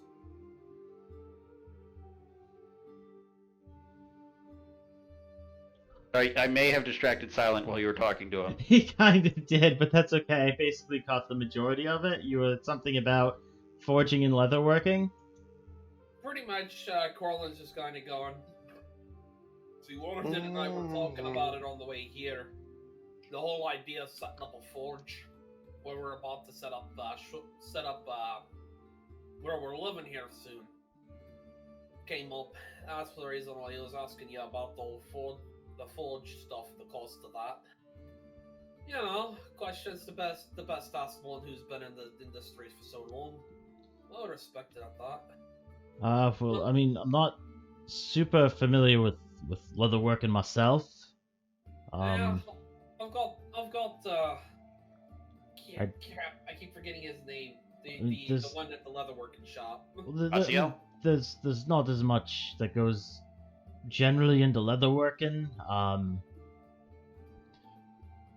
I'd guess you're probably looking at about 100 gold, though I know you need supplies and whatnot, and can take some more supplies to really properly tan some hides.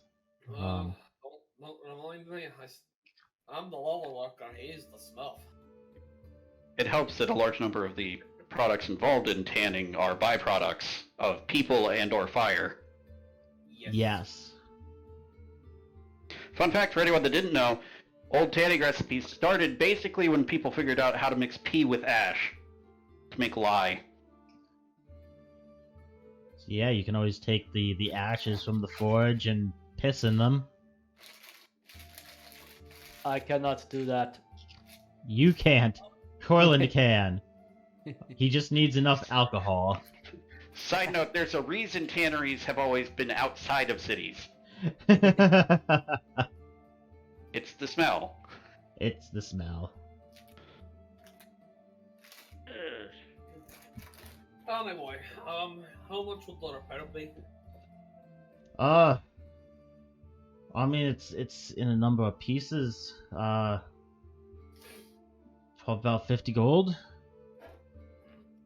How much would it be to just get a new shield to modify? I mean, it depends on what you're looking for. I have a number of shields if you want to go take a look. Okay, real quickly. Are you going to take a look or just repair? Yep, he's gonna take. Let me take a quick look around.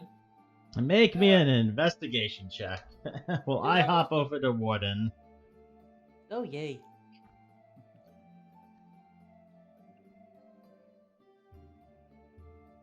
I think you want the predator missiles down the road. Okay. I mean, Hail of Thorns. I Yeah, actually rolled decently well for that. you have actually found 4 swords. Oh. There's a problem here that I just have to point out. We haven't invented the GameCube yet. You have found Okay, 4 I'm done. Go magical. You have found 4 magical swords, and I'm not going to bother to find images for each of them until I know which one you're getting. Okay.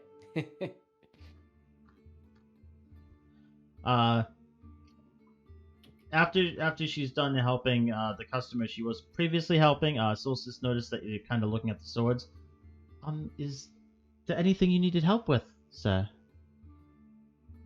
I am mostly looking for a replacement to this, and I quickly just kind of half pull my longsword out of its scabbard.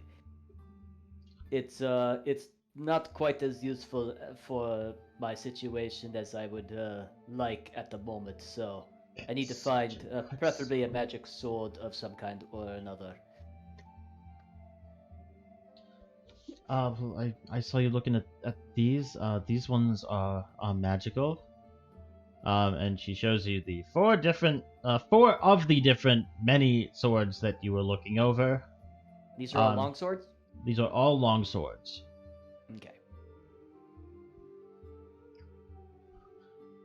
The first one is known as the Sword of Champions.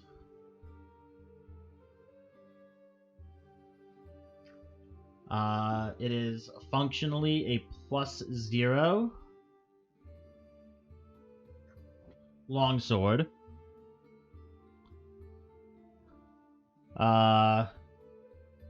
It does count as a magical weapon for the purposes of overcoming resistance to non-magical weapons, but is a +0 longsword. When attuned to the weapon, you double your strength modifier for damage rolls made with the sword. Conversely, if it is a finesse weapon, you can double your dexterity modifier for damage rolls.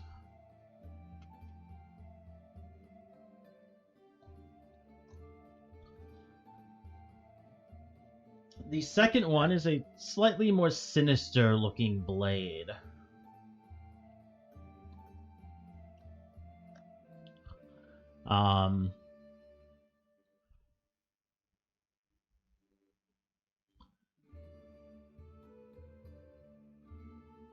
While wielding the weapon and attuned to it, you gain a +1 to attack rolls with the weapon.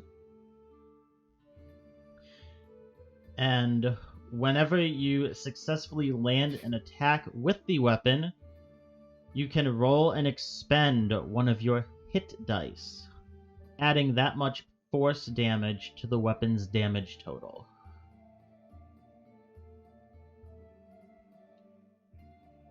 Okay.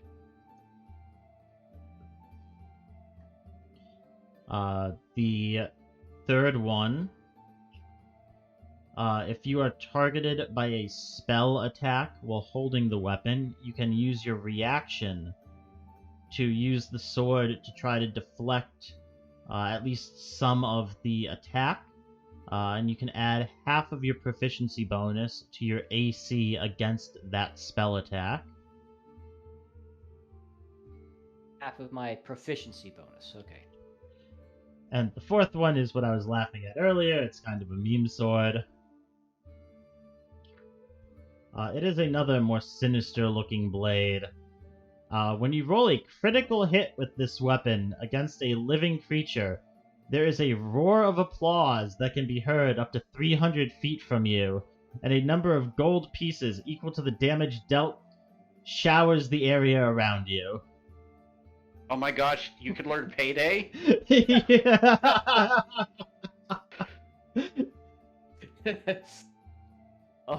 Okay. Depending on how much that costs, you could literally force that into, like, getting you your money back by attacking animals. Yeah. I mean, you need a critical hit, but, still, that's not bad at all. Hold still, Jorha. Yeah. I need to test this out. I'm going to cheat the system here. Hold still. Oh, that's terrible. Okay. So what do we have here? We have actually, in my opinion, 3 pretty darn good swords. Do they all count as magical weapons for the purposes of overcoming resistances, or All just but the last one. the first and the last one? All but the last one. So All but the last the one. one Okay. that showers gold does not count as magical for overcoming the purposes of resistance to magical weapons. Does it specifically call that out? Because there's an argument to be made, and I'd have to look up to see what the official ruling was. But of course, you're the DM, that a magical object overcomes the magical resistant to non-magical weapons. This one specifically does not do that. Okay. Just checking. Okay. And if it's ever not clear, if I'm checking a rule like that, it's not because I'm saying you're doing it wrong. It's because I want to reference whether I should consider it that way in the future. No, it is specifically this weapon. Okay, how much does the payday sword cost? I love the fact that we're calling it the payday sword now. Yes, we are. That is what it is called. There's a strange cat motif. Yeah, the payday sword is 500 gold. Ooh. All right. And action to deflect.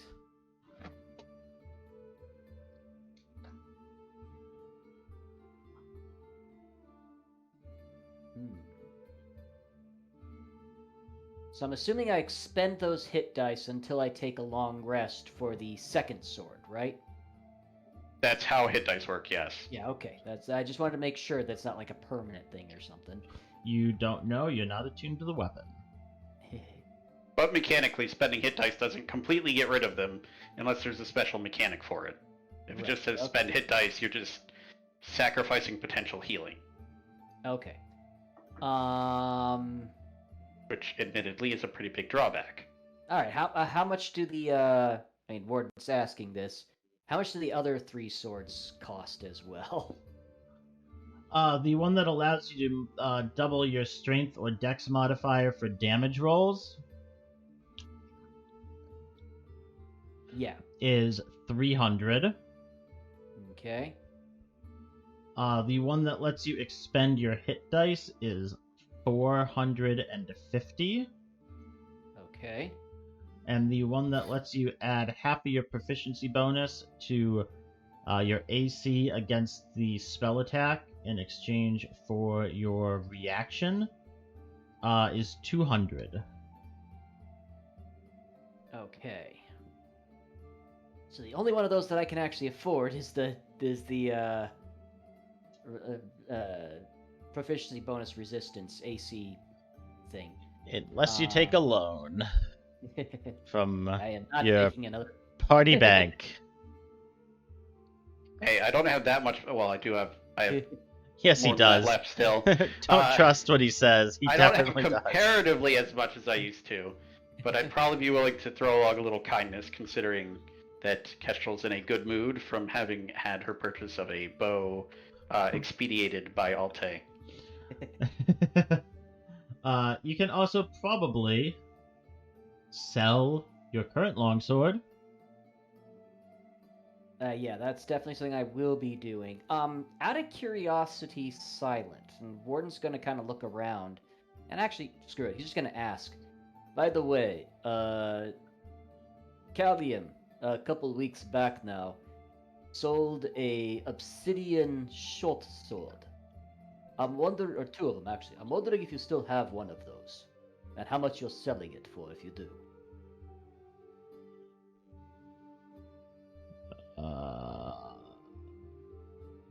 That was more than a couple weeks ago.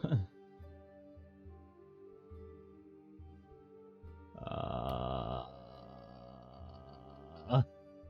think it's only technically been like 2 weeks, 2, maybe 3. In game? in game, it's been longer than that. Because we did have some downtime between missions, and We had like 3 No. days of downtime. We don't do that much downtime, do we? well, there is some downtime, but also there's the fact that we didn't like go to the worm tunnels, have the obsidian swords, come back, get them sold, and then go back to the worm tunnels. We did other things, quite a few. We did. I don't remember doing anything else.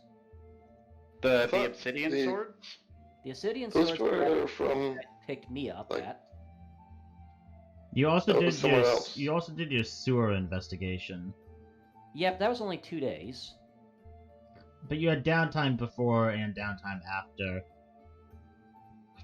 You did take downtime before you went to the sewers. Yeah, that's true. Crap, I'm getting things out of order in my brain now. Where's my notes? There's my notes.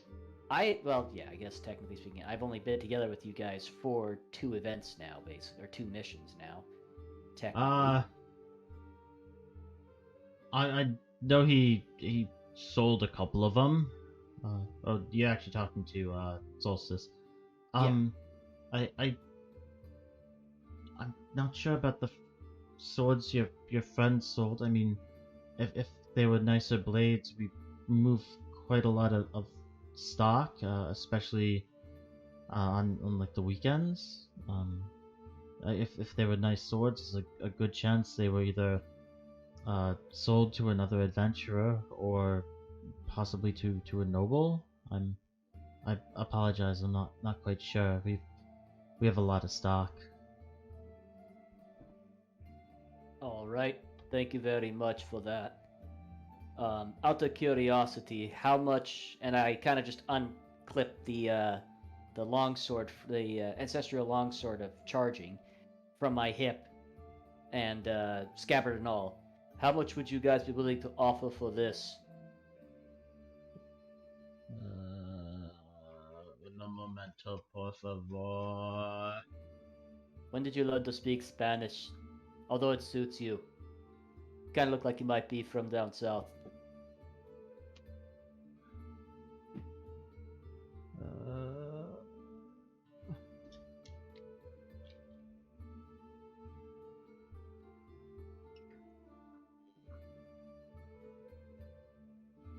Let me check the sheet here.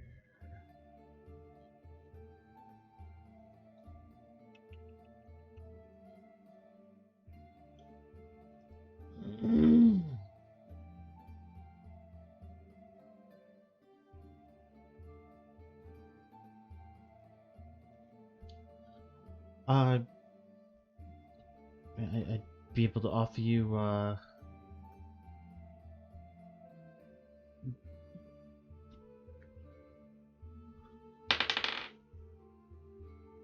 I'd be able to offer you 120 gold for that. All right. Now let me see here real quickly. So that would put me at 380. So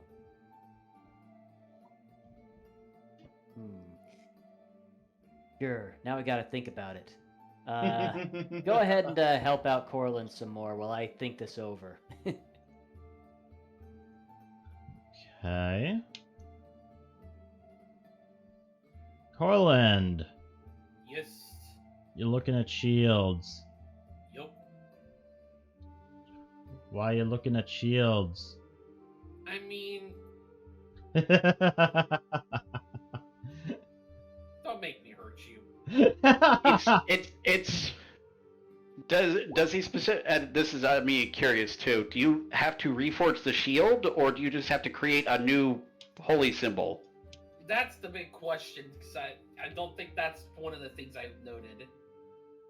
Because if you don't have to completely reforge the shield, then like forging something onto a new shield would probably also be something that, you know, if your god was like remake your holy symbol, that would still possibly be worth the request. Well, let's see. here. What was your roll again? 17.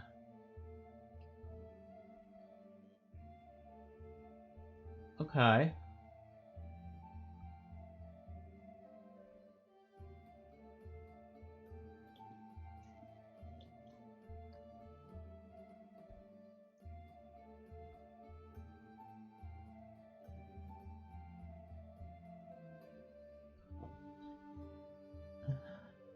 Okay.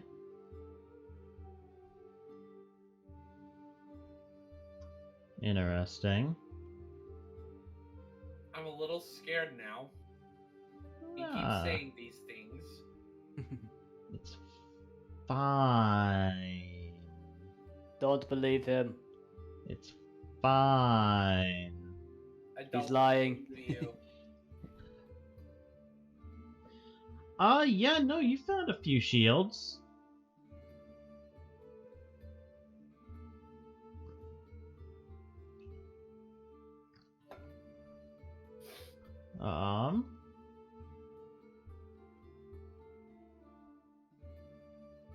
Yeah, let's do that. Buy a shield. Use it to craft together the pieces of your old shield. And melt down your old holy symbol and reforge it. You found a slightly larger, teardrop style shield. I Doesn't think it's called a kite shield. it is a kite shield.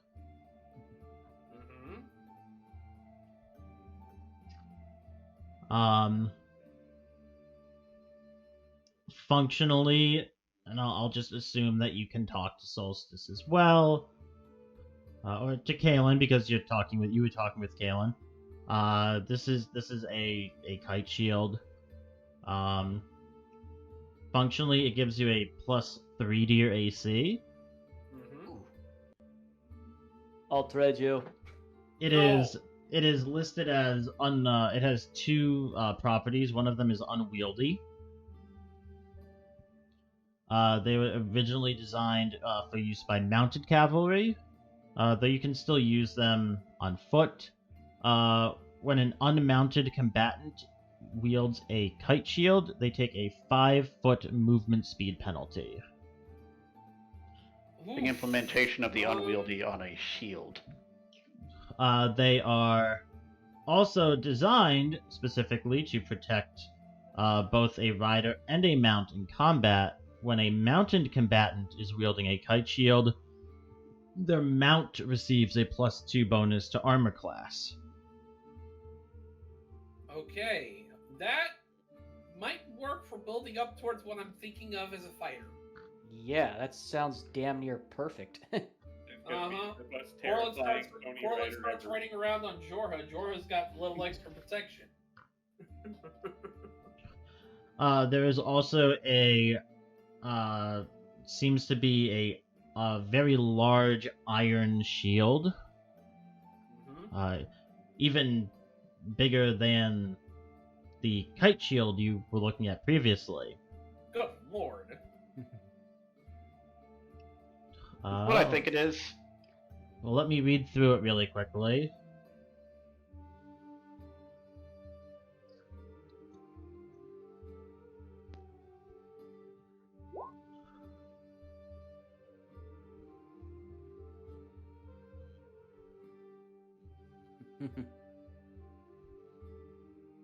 I will say we should get this going, and then Well- like Give me a second, guys. I know I'm talking to everyone else. This is just inane crap. We get Adleheim hanging off of one end, Warden hanging off the other, and then me standing on top of Corland, my bow at the ready, and we can just Voltron the entire every encounter. Oh my god. They're not right, but they're not wrong.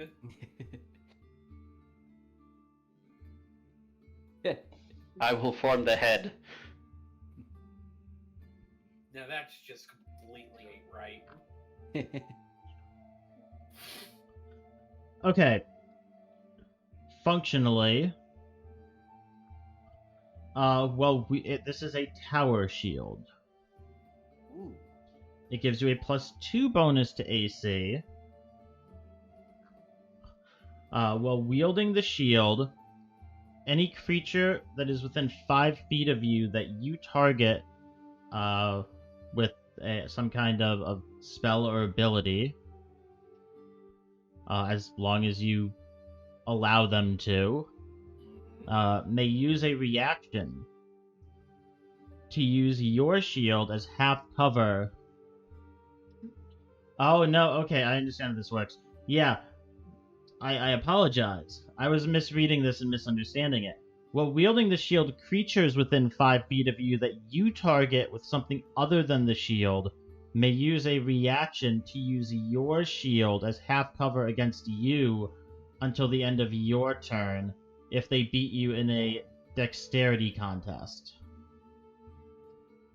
A small creature may instead receive 3/4 cover. So if you are fighting against a creature in melee combat with the shield, and they beat you in a dex acrobatics check, they get a bonus to their AC against you. That seems weird. As a bonus action, you can hold your shield up in a direction to obtain 3/4 cover against attackers in a 90-degree cone and half cover in a 135-degree cone, and forfeit your shield AC until the start of your next turn. Creatures in the 90-degree cone will be treated as lightly obscured to you. Additionally, when you are a target to an obstacle, when you are an obstacle to a target, you gain 3/4 cover instead of half cover. As a reaction while doing this, you can change your direction of your shield. Or you can end using your shield as cover and regain your AC. The shield itself has 18 hit points and 19 AC. Okay. If they are getting hit, and as an iron variant, it will ignore the first 8 points of damage that it takes. Essentially, it's a shield that lets you plop it down on the ground as mobile cover, but other people can dodge behind it if they're right next to you. Yes, or they can target it to try to take it out. Right. It's a long-winded way of basically saying that. Yeah, they have to cover edge case in the rules because object cover is Yeah. weird. Cover's really kind of weird sometimes, yeah. For a second, I thought you were going to pull in the barricade shield. That would have been fun. No. I think I pulled that in earlier and no one sprung to it. Not really. You also No. found one other shield that Kalen informs you is actually magical.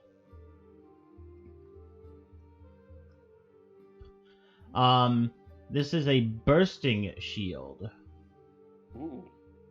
Whenever a creature misses a melee attack against you when they are within 5 feet of you, by the amount of AC the shield confers or less, this is a normal +2 shield, the shield knocks them prone of its own accord and deals 1d4 bludgeoning damage.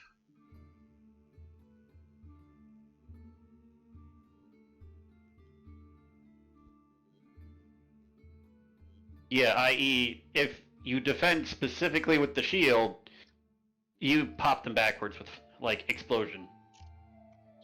Well, he doesn't have to do it. The shield does it on its own. Well, no, I'm saying flavor-wise. Yeah. That's the meaning of if it misses by the shield value or less. In this case, if they miss you by, like, if your AC is 17, say, with the shield, and they roll a 15 or a 16, the shield will release a burst of energy and blast them prone.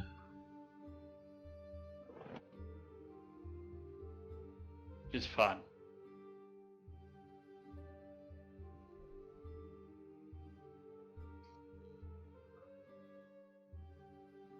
Or you can reforge your shield. I'm actually leaning towards that kite shield. Get that kite shield. If you don't, I am. Yeah, I'm really considering the kite shield. How much is the kite shield? The kite shield, that's 75 gold. That's Oh, it. I can afford that. And, It's not magic. Magic How is much would it expensive. be to mollify it to add my holy symbol onto it? I mean, are you looking to have the holy symbol reforged? Do you want me to make you a fresh holy symbol? Yeah, I know you had that drawn with you. Yeah, right here. It's going to be a reforged, and it's a different holy symbol. Well, did you any specific material you wanted it made out of? Gold, That is silver, That is Iron. a very good question. copper? Let's see here. Does Talus have any type of metal he prefers? Yeah, that is actually a good question. Is there a metal linked to gods in the sword? That would probably Gods have- be the question. Or Gods have very weird things that they like favor a lot for some reason. If it helps, Talos likes gold and silver as favorite colors.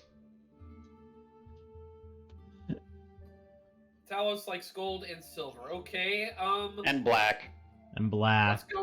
let's go with silver. Certainly do that. For something, I'm assuming you want it to be noticeable size on your kite shield. Of course. Say we could do that for about 2 gold. So 75 gold for the shield and another 2 gold for the job. All right. Yeah, let's do it. Okay, so you're buying the kite shield. I'll pull that over there. Dan, have you decided what sword you want? I'm still unfortunately going back and forth on it. What do you guys think? The two that I can afford is using my reaction to gain a little extra AC against magical attacks, or get the sword that doubles my strength damage rolls. Your Or strength damage modifier. modifier, yeah. Uh, Well, what is your strength damage modifier? 15, so I'm getting 2 from it right now. That's objectively worse than your current sword, statistically speaking. What, 'Cause- the, What does your current sword do? No, No, I'm thinking of your reaction thing. What does your current sword do? Hang on a second here. I gotta find it again. Use my reaction. Let's see here. Your If current you- your current sword is it gives you the charger feat. Right. So when you use your action to dash, you can use a bonus action to make a melee weapon attack or to shove a creature. And if you move at least 10 feet in a straight line immediately before taking this bonus action, you either gain a +5 bonus to the attack's damage roll if you choose to make a melee attack and hit, or you can push the target up to 10 feet away from you if you choose the shove action and succeed. Problem is, I don't use my bonus action because I need that for Jorha. For Jorha. So, Right, I was thinking of your reaction thing that gives a bonus. Yeah, no, that's much more situational than that. Alternatively, if you wanted the other 2 swords, I could help you out with paying for them. and I'd be in debt to Kestrel again. No, she's in a good mood today. Oh, okay. Kestrel got a magic bow. Kestrel is a happy Kestrel. Happy Hey. burb. Happy burb. The only other one I'd be interested in possibly getting would be the one that I get the force damage die added to, but Okay. I'm not actually as excited about that one. It is honestly just between the two of them. The one that, again, gives me bonus AC to magical attacks targeting me, or the double strength damage roll. Or just damage modifier. I keep on saying rolls. I don't know why I keep on saying rolls. It's because it's effectively just another bonus to your damage rolls. Right.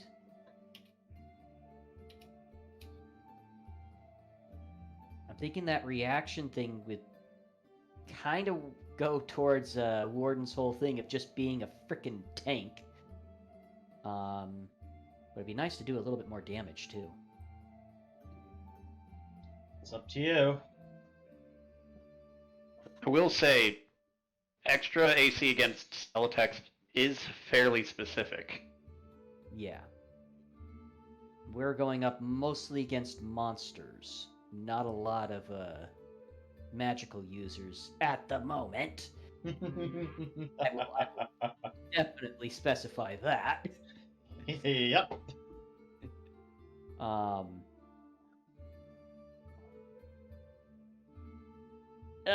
Gosh dang it all. I'm just gonna go ahead and do this real quickly and say odds or evens. Odds will be the first, evens will be the second.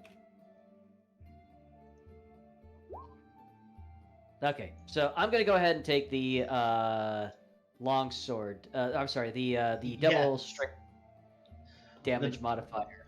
The $300 gold piece one. Okay. You're gonna pick that up. You can go Yes, ahead and that's reduce your... You can deduct that from your money. Alrighty. And I'm selling my ancestral longsword as well. Hey, Silent, can you restart the music for me? It just cut out for some reason. Yes, I can. I have 80 gold still. Woohoo! Also, I've updated my profile picture. Neat. Where? I'm still seeing the dragon. You'd have to refresh for the change to take effect. In roll 20? Yes. Oh, I have those hit. Okay, there we go.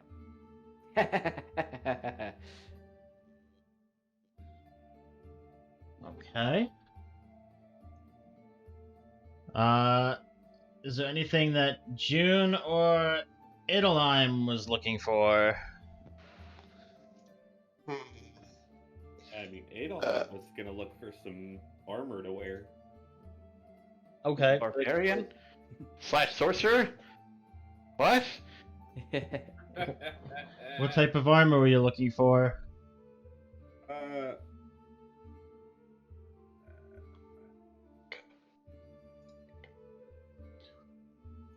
Also, is Alte looking for medium anything? armor. Medium armor, okay. Is there anything that Alte is looking for? Paladin, do you want some daggers and maybe a crossbow? I think the smith who made them was pretty good. Maybe. I mean, I can. Sure. Right. The joke is you made them. Oh, did they not? They not suit you?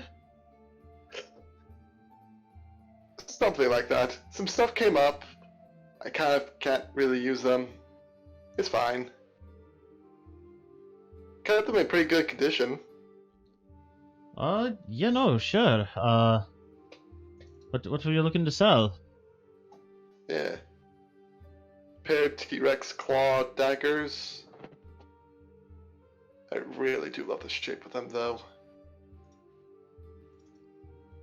And my custom light crossbow. Crank loaded. Oh, They're both really good. I think. let me take a look here. I never actually had the chance to use them. That's because every time you draw a weapon, it's not them. Yeah, but even before that, just kind of every time, just never came up. I was like, okay, weapon time. And they're about 50 feet away. Alright.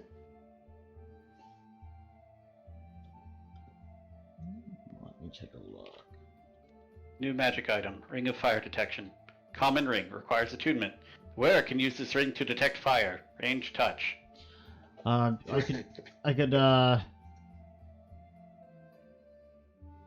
could give you 60 gold pieces for the crossbow. I could give you 10 for the daggers.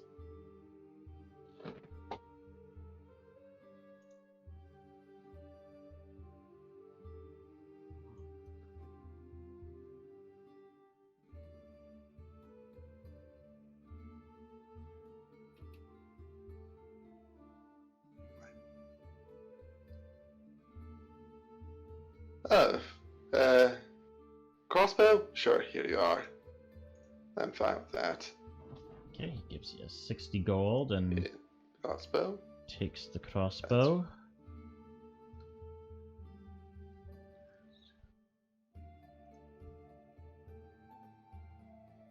And the daggers as well. That's actually pretty good pricing, I think. Okay. Did it say 10 gold for the two of them, or? 10 gold for the daggers. Hmm.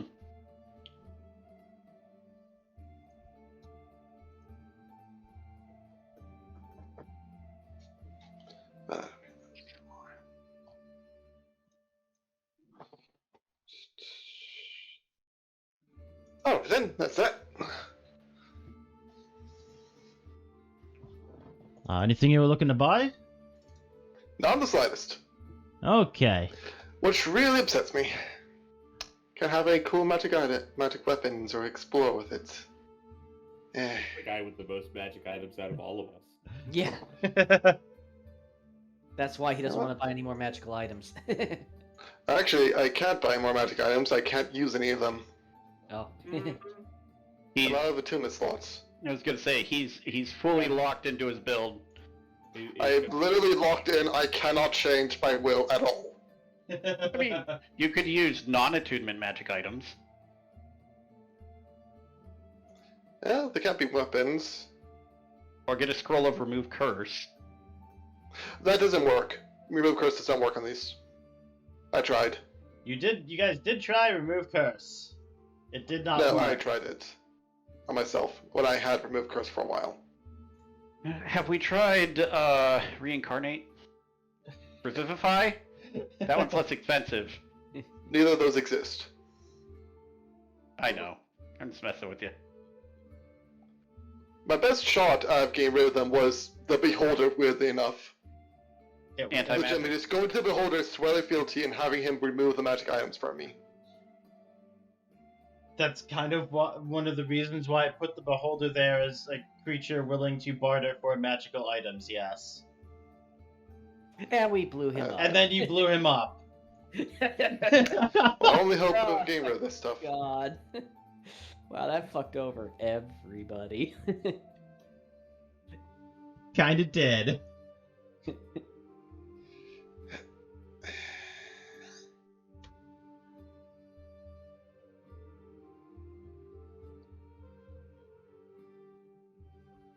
You could also look to work with a powerful spellcaster Busy. to see if there's a way to remove it. Been weirdly busy lately. I tried that. The person I was going to wasn't in at the time.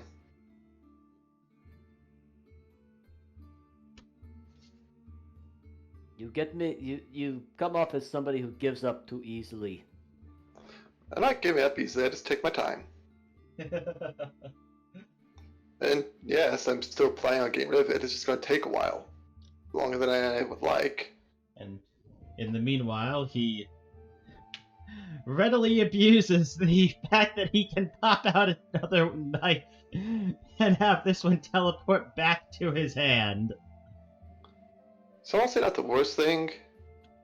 It's not really much reason to get rid of it, as it's already screwed me over permanently. I don't think it screwed you over permanently. It took away most of my intelligence and wisdom. That's not permanent, and that's also not the dagger. The dagger took away my intelligence and wisdom. It's its Oh, own yeah, description, the and that the cannot dagger be redone by the side of like divine intervention.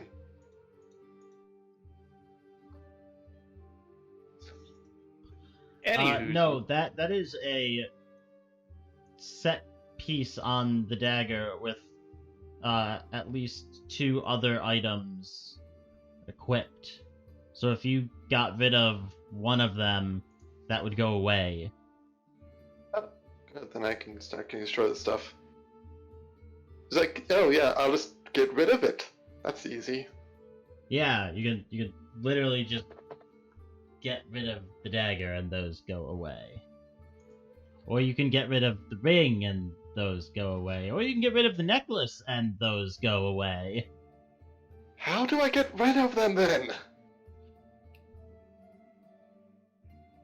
well, I cannot physically get rid of them. I've heard there's some interesting things going on with soul transference these days. I don't know, it's almost like you guys Alternatively, you need to meet a powerful spellcaster who might be able to help. You guys definitely don't know one of those. I was gonna say, didn't we watch some dude disintegrate a cursed item? Yes. And then say yeah, he owed us a favor? Yes, I tried to schedule an appointment with him, but he was out for a while. We could just wait for him. We have It's almost essentially like a base of operations now. it's also almost like you guys know another really strong magic caster who totally didn't just bamf a couple of people out of reality in his shop. I do not know any other powerful spellcasters that I remotely trust. Yeah, I was gonna say that person does not exist according to June Alte. Yeah, we definitely don't know any strong spellcasters. Speaking of which, we're stopping at my parents' house next, right? I think so, yeah. I do not know any powerful spellcasters that I remotely trust, I reiterate.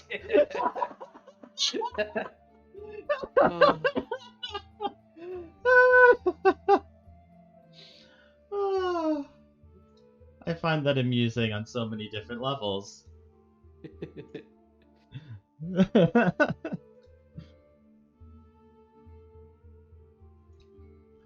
Yeah. So you were looking for medium armor. Yes. What type of medium armor? I mean, I have nothing. Were you looking for chain, scale, breastplate, half plate?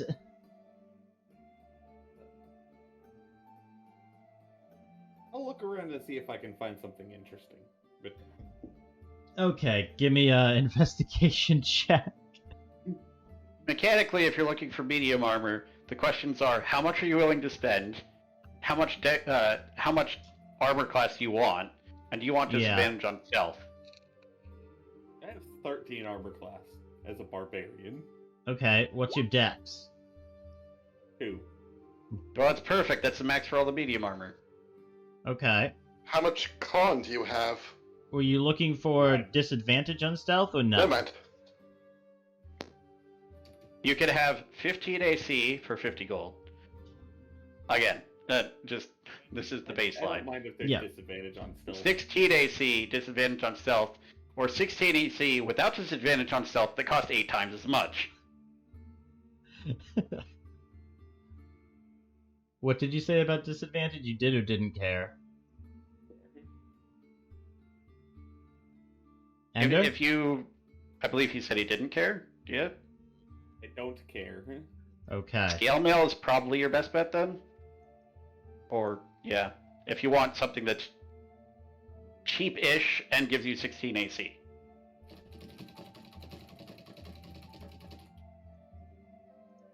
Okay, let me take a look-see here. The more specific we know what we want, the more likely we are to get it just with random magic item effects on it. That's a very accurate statement.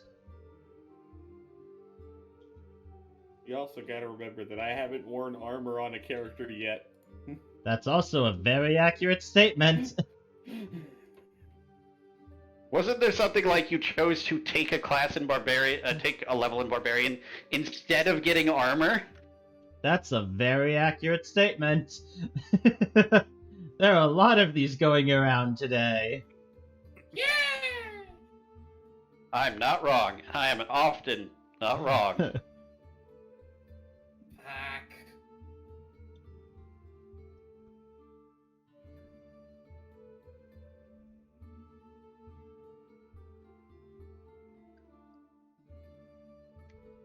Okay.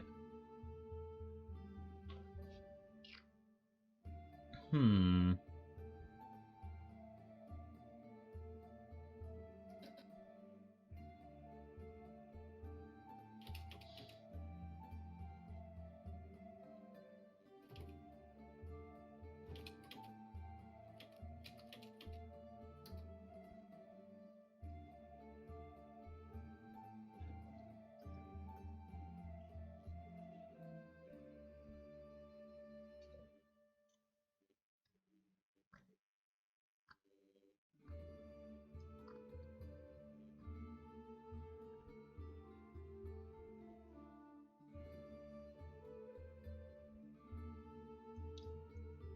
Okay, I'll offer that one. And...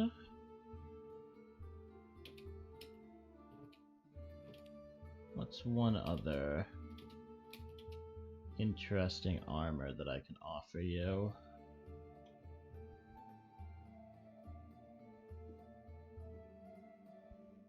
Armor of returning. If you throw your armor in some. I love the net of returning. It's so memey. I actually want to get one day. Just to mess with people. There are 2 sets of armor that catch your eye.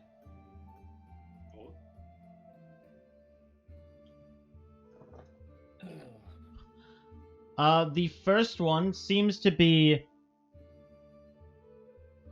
I'm gonna roll for this.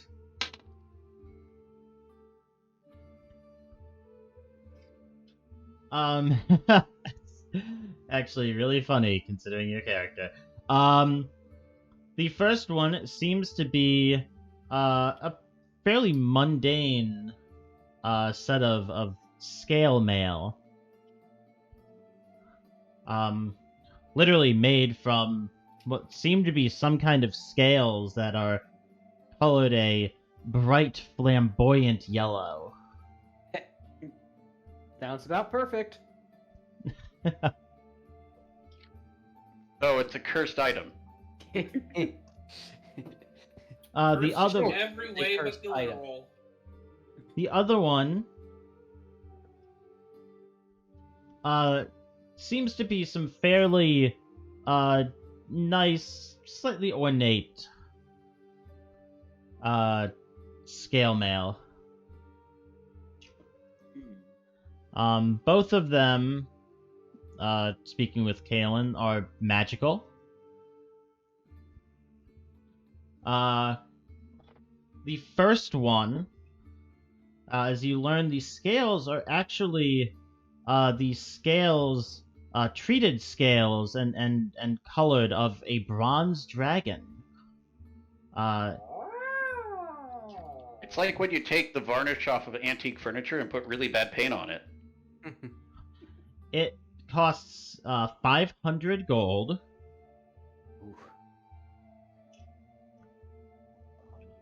Now he says the armor has a couple of relatively interesting properties. In water, it actually has a neutral buoyancy.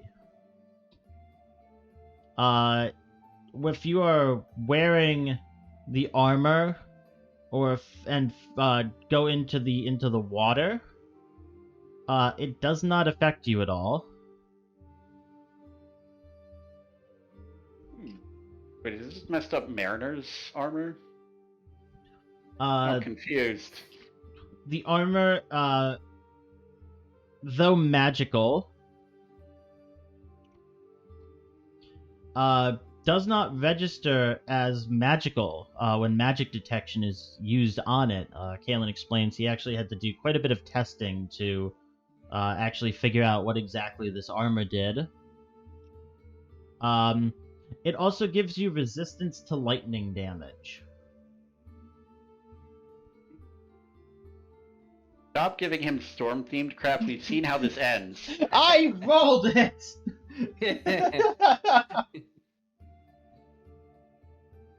So when you say that it doesn't affect the water doesn't affect him when he enters it with armor, do you mean he just has normal swimming speed and the armor's not like weighing him down, or what do you mean by that? Okay, so I'm gonna have to relook up the specifics on 5e swimming. Is it? Well, naturally, swimming is like, Half movement speed or something like that, isn't it? I think it's difficult terrain for anyone that doesn't have a swim speed. Disadvantage on certain weapons. Fire damage is resisted. A couple other fun things about drowning. This it does not like give you a normal swim speed, but the armor does not cause you to sink. Okay, so it's essentially it's neutral. It's a neutral buoyancy. It does not cause you to sink, nor does it cause you to float. Which would be odd if you were wearing armor that made you float. Yeah. I'll bet it exists. The other armor is 200 gold. It is also a set of scale mail armor, or just technically just scale. Well, no, it's scale mail. I am right. I'm not insane. You're insane. Shut up. It costs 250 gold. It is the armor of boosting. The armor has 2 charges. While wearing it, you can use a bonus action to spend charges, giving a bonus to your AC for 1 minute. The bonus is equal to the number of charges you spend. It regains 1d2 expended charges daily at dawn. When you expend the last charge, you have to roll a d20. On a roll of a 1, it becomes non-magical armor. If you expend both charges at once, you roll a d10. On a 1, the armor overloads with energy, and you take 1d12 force damage recoil. You're telling me you rolled, and you got Ender, the armor that is storm-themed, and the armor that makes you explode. Yes. Yes. That is what he's saying. I kind of don't believe you're not just trolling. I'm not trolling. Totally trolling, 100%. I had other options here, but that's what it came up with. That The- or The other option I had pulled was an armor that gave him a flying speed. But you love Why? you love having PCs with flying speeds, right? I'd rather die, but I pulled it because you guys are a high enough level that it really doesn't matter anymore. What are you talking about? Then I could have been flying magical bombardment alongside the arrows. Yeah, no, we both fly up, and you like prep yourself, and I just like kickflip you into the enemy. Cool. So do you want the storm armor or the armor that blows up? I mean, I gotta be as flamboyant as possible here, okay? So the armor that blows up. No, No, I the want other to one. say, me personally, you shouldn't take either of these. Or you should take the storm-themed one. Kestrel is going to be very, very unhappy to see that thing existing, let alone someone wearing it. Now the question is, do you have enough money for it? Absolutely not. Okay. Do you have enough money How for much either does of it them? cost? 500. I have 112 gold. So 500 gold for the dragon scale armor. You know what? I'm gonna be nice. Also, isn't it odd how it's bronze dragonborn armor that's resistant to lightning? Yeah, somebody worked fast. Anyway, no, By merit of this incredible coincidence that I just noticed, I have exactly the amount of gold pieces in my inventory right now that you need. Don't do it. Do it. That's a horrible idea. Look at that. On the other hand, Exactly why you should. you would have to ask Kestrel to give you money for this, and she would take a look at it and run screaming at the shop. No, I'm just kidding. She can remove the paint with prestidigitation. Bless you. Bless you. Yeah, so if you would like, I could give you the rest of the money for that armor and slowly make it more presentable for anything.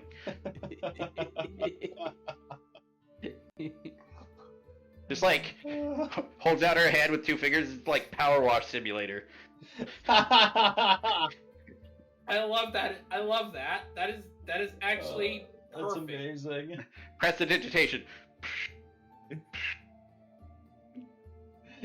After all, she's had enough practice with it during the sewer mission. Yes.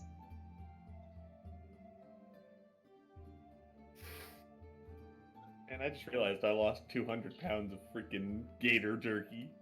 Yep. Yeah, you did. Among other things. The gator jerky was rations for fucking years. Or at least until it went bad, if you noticed.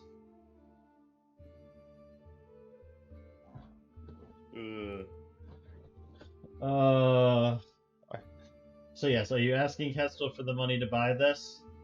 I will say on a meta sense, I'm willing to let you do this. And in game, she will totally recolor your armor and or clean it of this horrific paint job. I will also note it's that there is completely normal scale mail here. But I want this. Okay. Alright. Goodbye. Exactly 388 gold. It's like, there is also just completely normal scale mail for 50 gold pieces.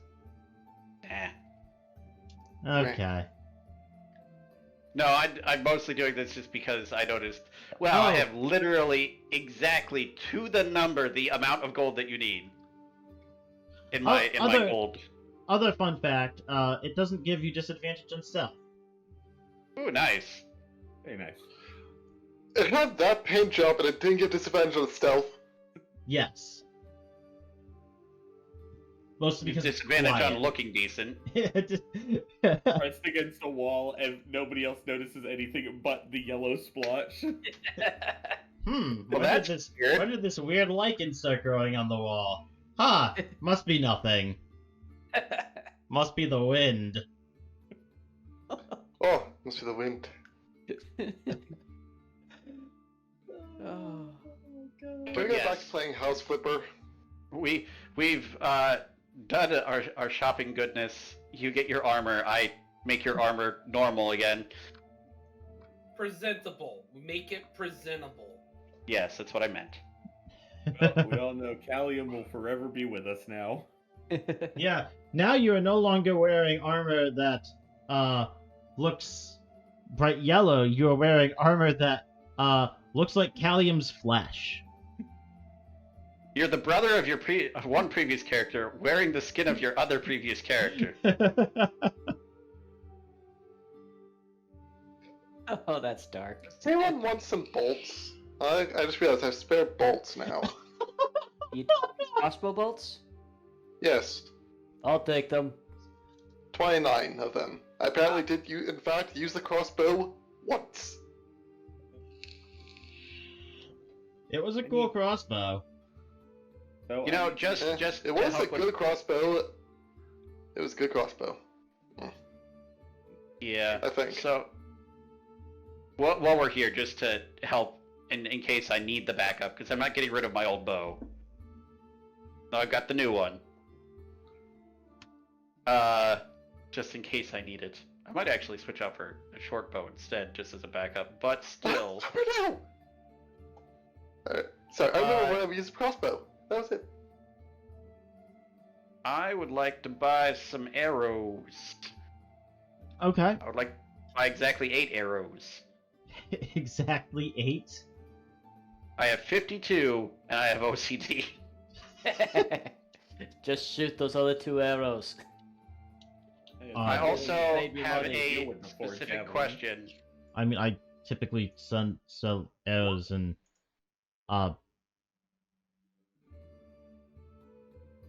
you know what? Here, yes, no. Here are 8 arrows.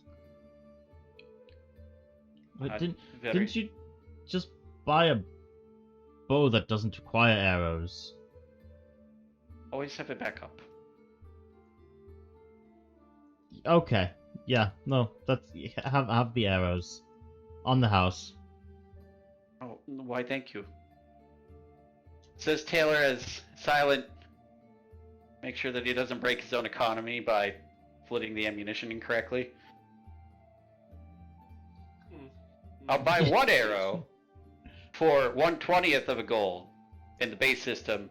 Because of the base system, 1 arrow sells for a copper.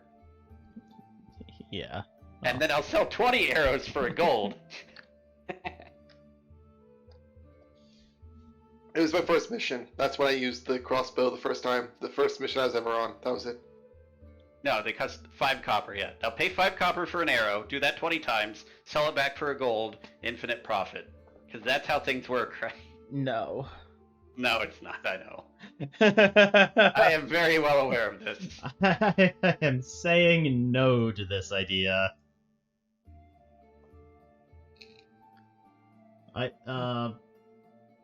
Anyone else have anything to do in here? Oh, Not really. one quick question for Galen. I take out the black spawn stalker horns. Tell me something. I've heard you work weapons with odd creature parts. Is this something that could possibly be used as a weapon? I certainly fashion it into something. Speaking of, I still have those two plates you gave me. Didn't Yeah, they I just know. confirm the plates were going to be a thing for armor for No, that's gonna be No. something else. He Okay. confirmed that there was nowhere near enough plates for armor. Yeah, not on Jorha's size right now. Previously, We leave made some other stuff with them too, You- if anyone wants to contribute that. You could make other stuff out of the plates. Kalen is going to offer that if you don't have a use for the plates, he could use the plates to make something, and then give you a cut of the profit. yeah, that's pretty much what I think Warden's going to say is, if you've got use for them, then he'll just take whatever that he manages to sell those for, or a piece of whatever he managed to sell those for. commission. Yeah. Okay. He'll offer you 25% commission on the sale. And I will keep the Black Spawn Stalker Horn for right now. I just wanted to make sure that he could do something with that. We'll think about that later. How big is this horn? I'm assuming it would be like almost dagger size, really? The horn? Yeah. Or is it like a really small horn? It's like a foot long. Okay. So you Is can it get like $5? out of it. No. No, it's not a $5 foot long. No. Shocking, I know. $5, about 8 inches long. Yeah, I like how their justification is. It's a foot long before we bake the bread. Anyway, that's just me getting distracted easily again. I mean, I'm holding on to those still until we let Kipsy know about this whole thing. There's also, I'd like to point out, Kestrel knows somebody who will buy creature parts and/or eggs. Yes. I also like the fact that Warden is doing no negotiations on this. Very in character. On Yep. What? The plate or the horns? Yeah. The commission. Commission. No, he's perfectly fine with that. Okay. I like how you got a worse deal than Kestrel did when she counter-offered lower because she felt that it was more worth his time as a craftsman. It's all based on my role. Yep. He I'd like to imagine my headcanon is he looks at Kestrel and goes, yeah, she knows what she's talking about. I'll offer a high offer, or she'll haggle me out of it. He sees Warden goes, yeah, this guy, he'll take whatever. He'll take it. Basically.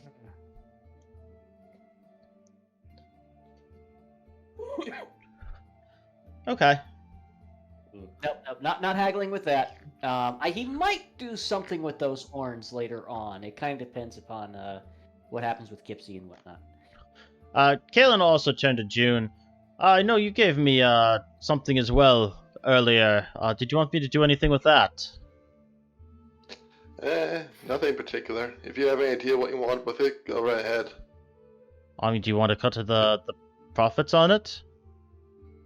I mean, I don't really care about it, but I kind of can't say no. Just to give me, like, whatever, 20%, whatever you want of it off, and whatever. I really... Sure, 20% commission is fine. Alright. Jeez. I really don't. You gave him a T-Rex claw. I did?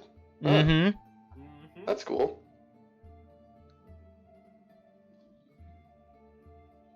Yeah. Okay, I'll mark all of that down in my notes page. What happened to my Dimetrodon claws? Oh yeah, I made them a part of my bracelets, that's right. Yeah, you used them. No, Callium was holding on to those too. Well, my Dimetrodon claws. I'm pretty sure I had those... Nope, no, he was there with that. Yeah. I've had a lot of people in my team and work around me. So I have to remember how everyone died at this point. Not that many people have died. 5. 2 of whom were my best friends for like years. Well, yeah. Varys and Hollow. Though, to be fair, Hollow's character died after the player left in the middle of a Character still loves him as his best friend and teammate. Yep. I had to take over for his character, and then he died. Tarkus was with you for all of one mission. He died. Yep, I'm honestly still more upset that Truth took the cloak of protection when I was holding it from me than actual Tarkus' death. I was legitimately, I picked it up and was holding my hands. You left to go talk about stuff, about what it was. You came back and just took it from me. I recall there being something like, can I have this? You were like, oh, fine. No, not a sadist. Oh. Yeah. Huh. To be That's fair, why I'm plotting Truth's death. Or at least was. It's not hard for my motives or desires anymore. to be fair, Tarkus' character never actually showed up to a session, so I didn't really feel too bad about his character dying and just passing the magic item on to the group. Legitimately, if you told me Tarkus was one of these people, I believe you. It's like that one cat person who was around, whatever they were. I think they were Tabaxi, I think. Yeah, there was a Tabaxi monk. His player showed up for one session. I thought, And then- wait, I don't even know what happened to him. He just, dropped off the face of the earth. no, wasn't there another one? There was a Drunken Fist one, and another one was a Paladin. Right? I mean, there was a paladin. There still is technically a paladin, but that's Tyrael Whitsorrow, which is Kestrel's brother, and not a Tabaxi. Vang, her sister, is a Tabaxi. Yeah. I've been here for 2 years, I don't It's remember. under the rainbow. Sibling Mon, gotta catch him. Oh my god. Alright. Look, I joined this game 2 years ago, I can't remember everyone. Oh, that's fair. Until we kind of got a locked down group, which was before we started streaming this game. I learned that lesson from the PTU campaign. I'm guessing that one's on infinite hiatus. The PTU? Yup. Oh yeah, no, we all... It had been going on for a long time, and... Hound had been there for the whole time. Faye had been there for a good portion of the time. Taylor was there for a long time. Not that long, but yeah. I'm going to go back to reminiscing about everyone I know and love's death. Berg had just joined in, but I know Faye and Hound were starting to get wanted to branch off into something new, and so I mean, not every campaign has to reach its final conclusion, but you know, we were happy with. I mean, the campaign hadn't, gone through the whole story and whatnot, and story. I feel like both of our PTU campaigns suffered from scheduling issues. Yeah. Everyone I know and love is dead. The big problem was that PTU campaign could have progressed a lot quicker than it did. But it was very difficult to really move stuff forward and progress when, people kept joining, being there for 2 or 3 weeks, and their schedule suddenly is oh, I can't make it anymore,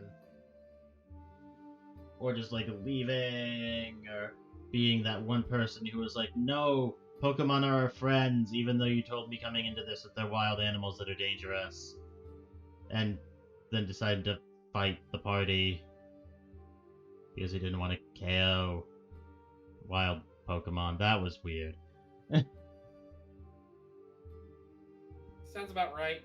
That was a weird one. He was there for that one session, and we were all very, very fed up with him by the end, and kicked him out of the group at the end of that session. I think that was episode 5. Wow. We lost one player. He joined in to take the place. Was yeah, no, this is all cool, and then got kicked out immediately after the session ended. But everyone's done at Kalen's. Where are you guys heading next? Kestrel's place. Yeah, I said I was gonna. I believe we were gonna go check up on my mom, make sure she didn't explode, all that jazz. I feel like we'd know if she did explode. There probably wouldn't be a city right now. Well, she was not using a... She wasn't possessed by lightning. She was possessed by some sort of weird timey-wimey thing. So, we might never know. Yeah, no, you make your way over to Kestrel's house. Do you knock on the door? Or do you just go in? Kestrel will just go in. Okay. Who's home? You want me to figure it out, or do you want to figure it out? Which of your siblings are home? Let's say Archibos and Peter, and where's all my other list of siblings? That's why I'm asking you which of your siblings are home, because I'm not figuring that shit out. Let's see. Megamna probably doing something else. Lorbor and Sovier, Abron, Yonkathu, and Demetrius would probably all be there given their ages. Yes. Y'all wanna... Okay, let me just make the list in chat for anyone that's actually wondering. Yes. Like me! Because no matter how many times you tell me this, I'm never gonna remember all of your siblings.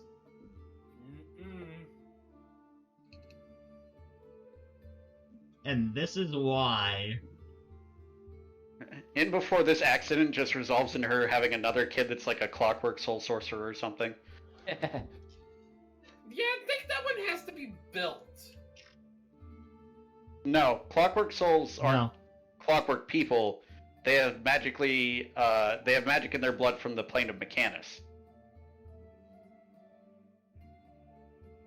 It's the planar It's the plane that's most aligned with law.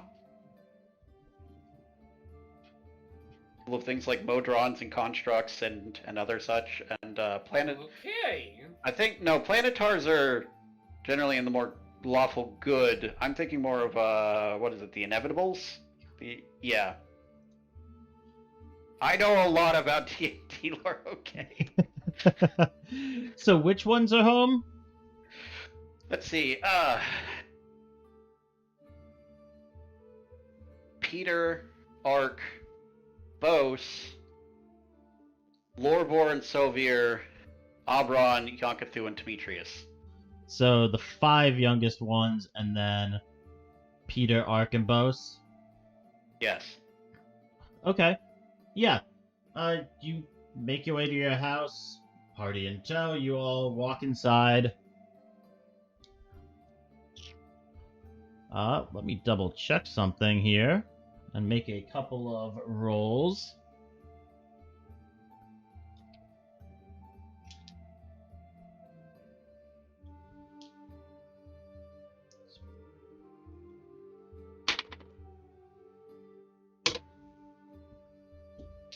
Okay.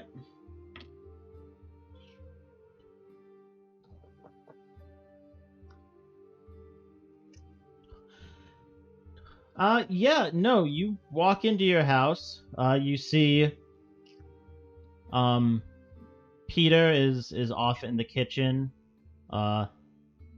with, Lorbor and the other one, Sovir. Sovir. They seem to be eating a meal.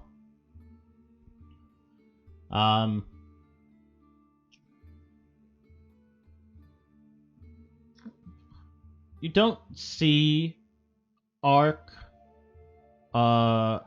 Demetrius, or Yonkathu. She's probably just keeping them entertained somewhere then. You do see Bose with a very consternated look on his face. In kind of the family sitting room. And you see Auburn, who appears to be playing with a young woman who seems to be in maybe late teens. Are they playing doctor? No. How do I kick people?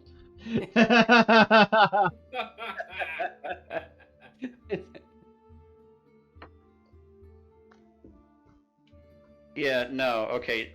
Ava, do I know this woman at all?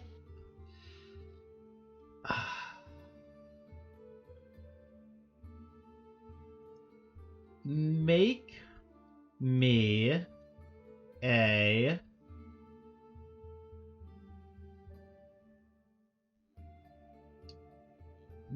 a perception check. What do my bird eyes see? She looks familiar. He or she? Wait. She looks familiar. And as you all kind of walk in, Bose just kind of gives you this look of, like, thank God someone else is here. And this woman turns, oh, welcome home, Kestrel. No. Timey-wimey shit. Oh. Right. You do recognize her voice. This is Tasha, your mother. Hello, mother. I'd almost forgotten. She looks. But it is. She looks a good, probably like 10-ish years younger than last time you saw her. Are you continuing to age backwards? Is it something we should be concerned about? Oh no, it's fine. I've actually been kind of playing around with the powers that this elemental inside of me has, and it turns out that one of the things I can do is Well, I can age people forwards and backwards, not often. But I mean, isn't this wonderful? It means that I can keep making myself young again. As I grow older, I can make myself young, and I can get so much more research done.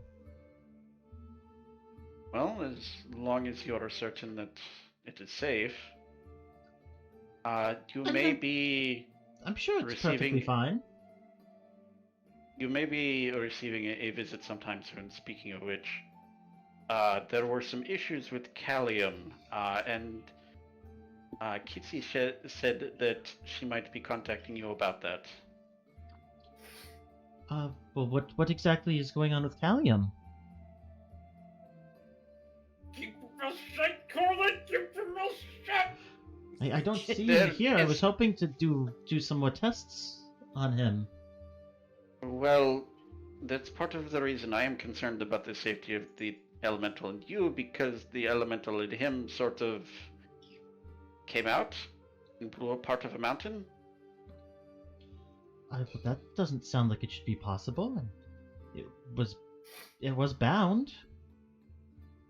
Was it by any chance bound to life force?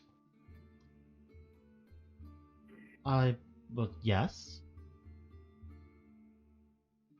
Then it would be, in theory, of course, possible that this would come out and emerge into the surrounding area the moment he died. Well, yes, no, that would certainly be the case. Well, at least but we it have should- 100% confirmation. It should just dissipate back to its native plane, though, after a couple minutes. This did not, which, again, in spite of everything else, I am also concerned for the safety of everyone around you if anything should happen. Well, I mean, the elemental that's inside of me seems to be quite interested in my research. I mean, it's been quite cooperative so far. Perhaps do you think that if the one housed in Callium was uncooperative, that its ire over the situation could have fueled its ability to stay around? Oh, yes. All day. Control your own placement in your own personal time stream. I can't imagine that would be the case. I mean, if it was a very powerful elemental, I mean, it might have some way of stabilizing the local region to support itself. Mother, did you miss the part where I said it blew up half of a mountain? Well, you didn't tell her about the part where it opened up a portal right above itself. It opened up a It opened portal. up a portal above itself? Yeah!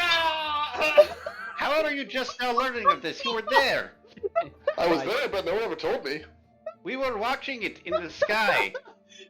And no one I told you was busy because... running away. No one told you because we were deaf. What? Well, that sounds Corland vaguely is just concerning. going to Are you shake. are you still deaf? I can help with that. We're fine. Oh, well, that's good. Mother, I'm fine. I'm Mother, very sometimes, as pinching the bridge of her beak. Bose, at this Sometimes- point, Bose walks by real quick and just kind of pats you on the shoulder. I'll let you deal with this. Crying out loud. And walks into the kitchen. Getting up the gun. Let me know if you're getting up the strong stuff. I think I could use a nip myself. Kestrel briefly takes a moment to prestidigitate the spot on her shoulder that is now covered in, like, soil and fungus. He rolls his eyes as he's walking away. She literally just, like, makes a brush it away motion with her hand and, like, magically flicks off of her shoulder. Hopefully I'm playing your family characters well. Yes, although, again, if you want, I can roleplay. Oh no, it's okay. Yes. We've we keep doing this. Taylor, go roleplay with yourself for the next 20 minutes.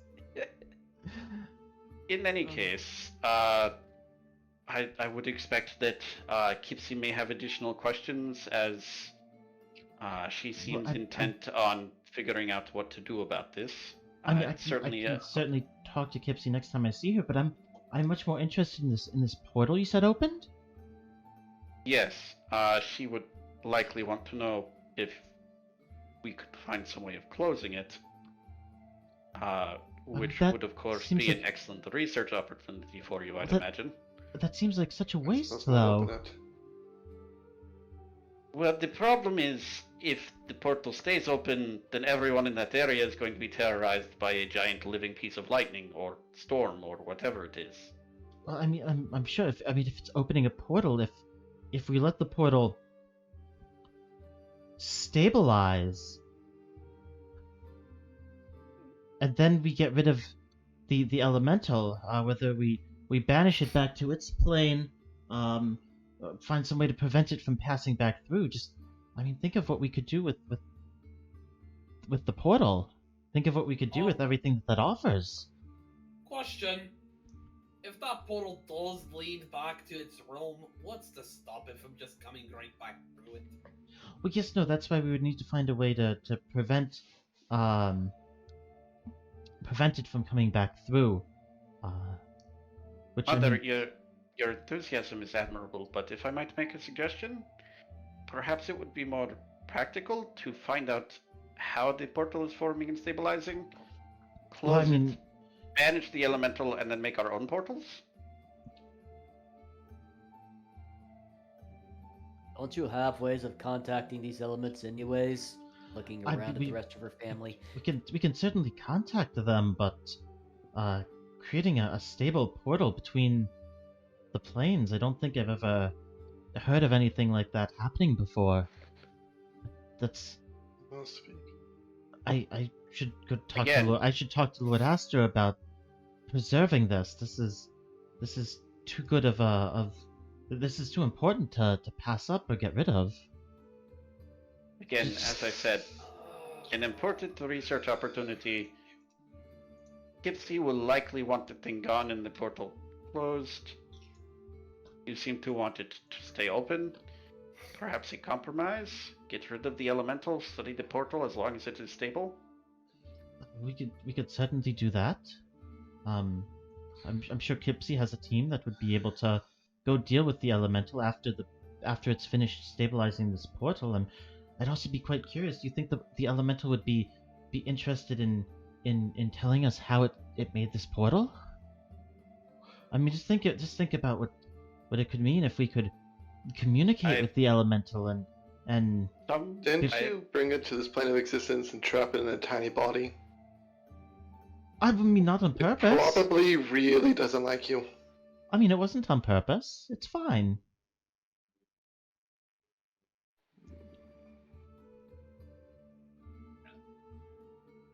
Alright, I can put my mask back on. In any case... excuse me, I'm going to step outside a moment. Your mask is still on. I can take it on and off. I have no reason to walk around with it on, but you okay. you cannot take it off. I thought Delphin took it off of him. Oh, it comes off pretty often.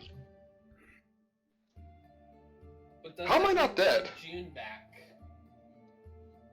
Anyhow,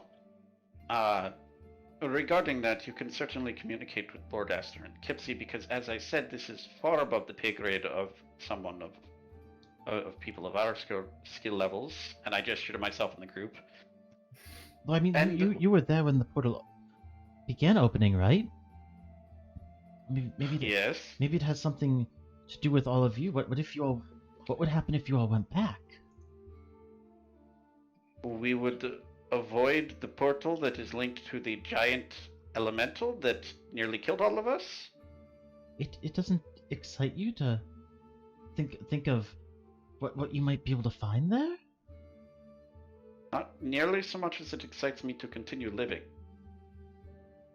I mean, I'm sure it couldn't have been that bad.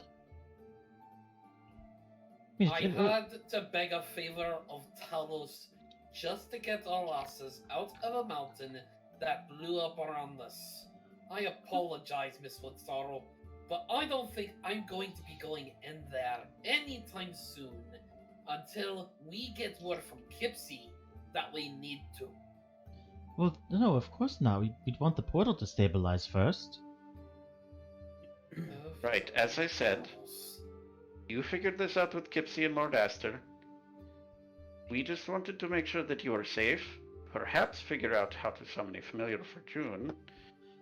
Well, Sorry, Alte. while you are talking, Auberon is starting to look a little bored, and you can see Peter is having a. Does Peter cook? I mean, he's not amazing at it, but he's all right.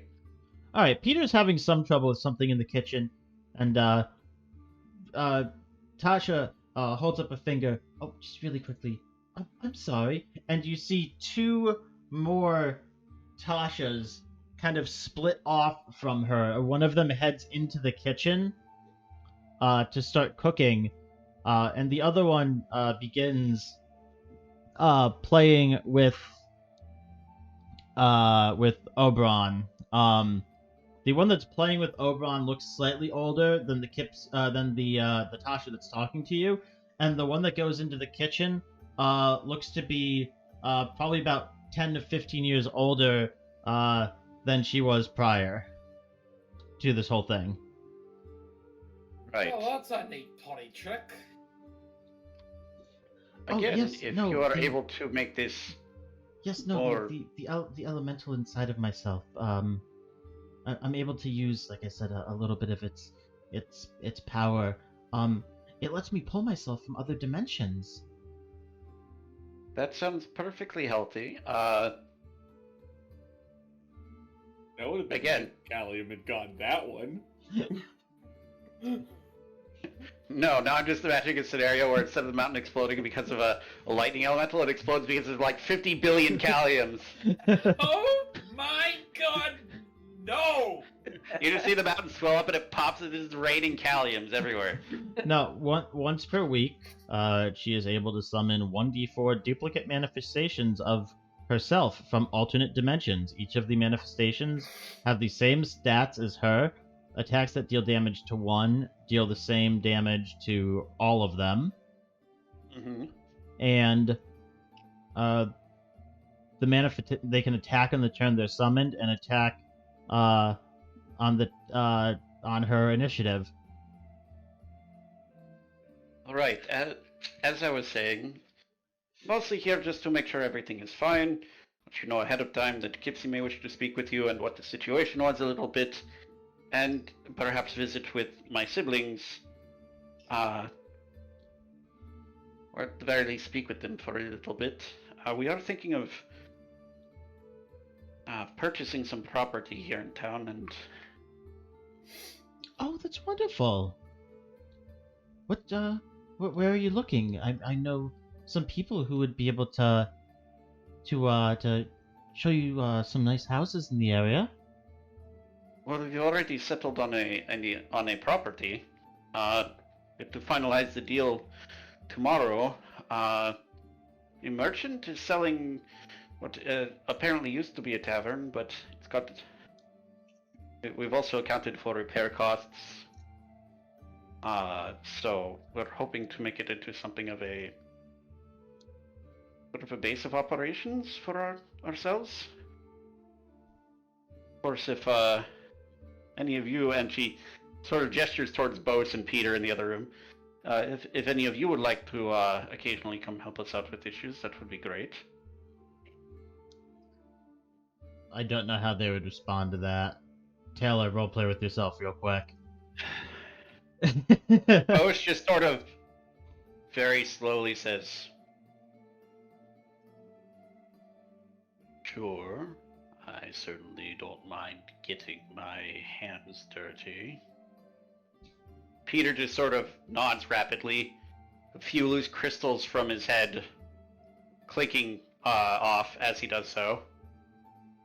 As he's watching older Tasha Cook and essentially looks like he's analyzing everything that's going on there.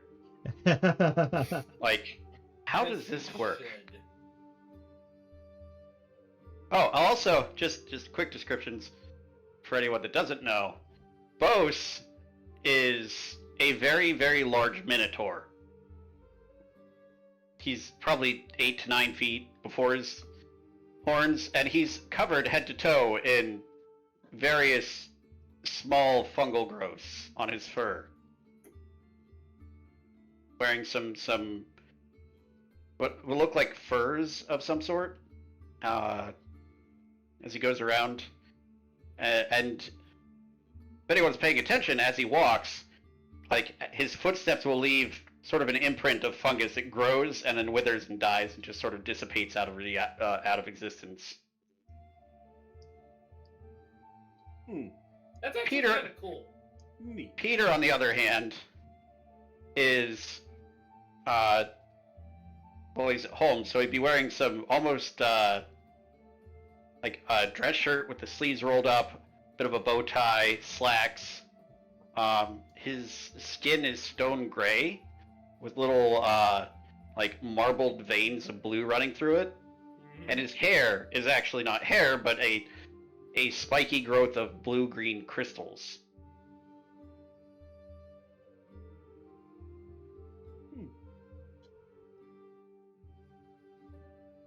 Yes, Peter, Char, and Ark are all Ganassi. Cool. Yep. But so yeah, you just watched what essentially looks like a stone elemental in dress clothes try and cook spaghetti and then get shooed away by an older version of my mother. I love this game. I love D&D.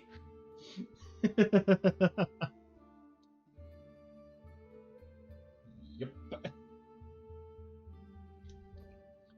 Oh, well, was there anything you needed while you were here? Do not think that we need anything in particular. It'd be nice to perhaps have a meal and sit and talk for a while, but I'm not sure how my compatriots feel about that, if they'd want to meet with us, or if they have some other business that we should all be attending to that I am, as of yet, unaware of. I actually need to go see the church here, but I don't mind a meal. Oh, well, I'm. Yeah, so long as you don't mind bad manners. No, Apologies you're- for that. You're just welcome to stay or not. It's up to you. Corland, my brother literally exudes fungus. Oh, That's absolutely awesome. and she turns to you, Alte. Oh, June, I don't see your spider anywhere. Did you need a hand summoning it again?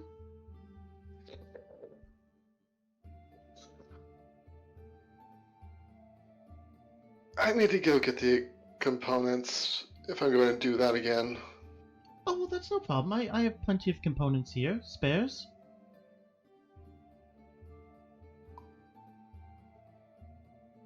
It's a free summon, buddy. Might as well. Eh, Nothing could go wrong. might as well. Thank you. Oh, not a problem, not a problem. It's been a while since I've seen you, June. How have you been? Existential problems about the nature of my own being, you know, the normal. Oh, I understand that. Everyone goes through that, though.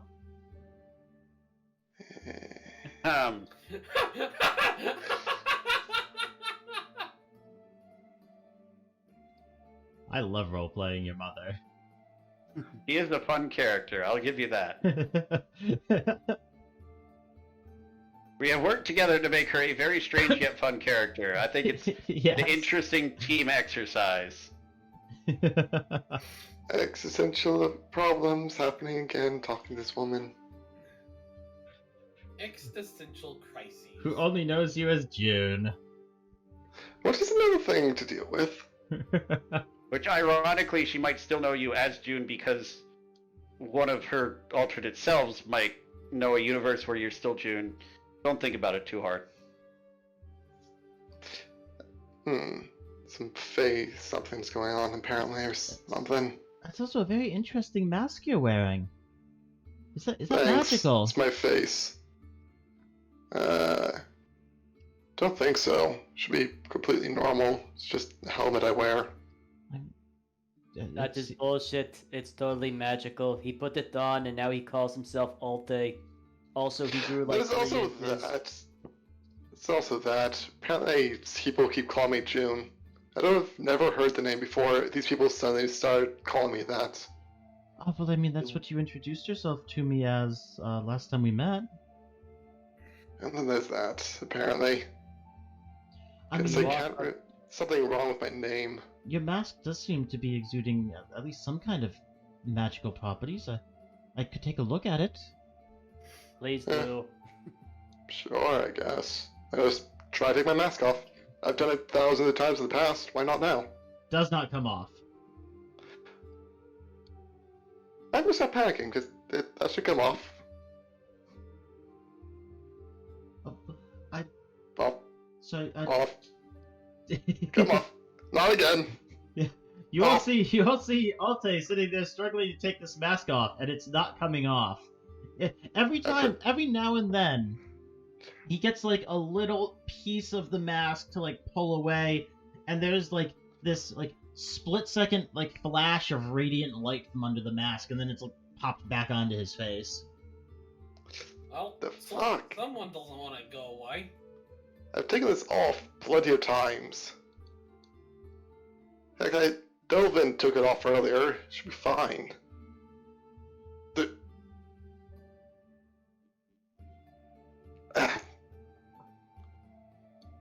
Well, that's problems. Well, that's okay. Well, we're getting your familiar summoned back. We can take a look at that. She looks at the rest of you. Do you mind if we head down to my workshop?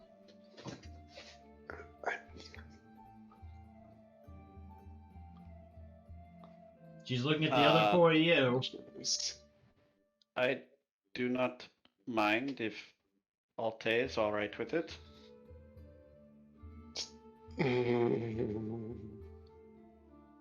But if he would like some company just to make sure nothing goes unexpectedly wrong. That never happens. Please do. I don't like conjurers.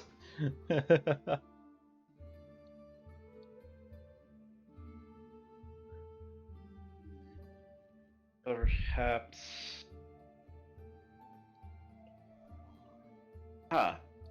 Adleheim, you said you were very interested in magic, yes? I think perhaps if you went down there, you could learn something about conjuration yourself. I'm not helping. Ender? What? I just You suggested have that you go learn more about conjuration magic by being the person that helps Alte in case anything goes wrong. Well, my mother attempts to experiment on / teach June / Alte. Lady Kestrel, aren't you the Not greatest friend yelling ever? write some other crazy shit this time. Let's do it. Oh god. Lady Kestrel, you're the greatest friend, aren't you? Yes, though perhaps I should come as well. I've been wondering a bit about Mother's conjuration setup, if it's changed at all. Oh yes, no, certainly. Did the rest of you want to come down as well? Did you want to wait up here for me to finish the meal?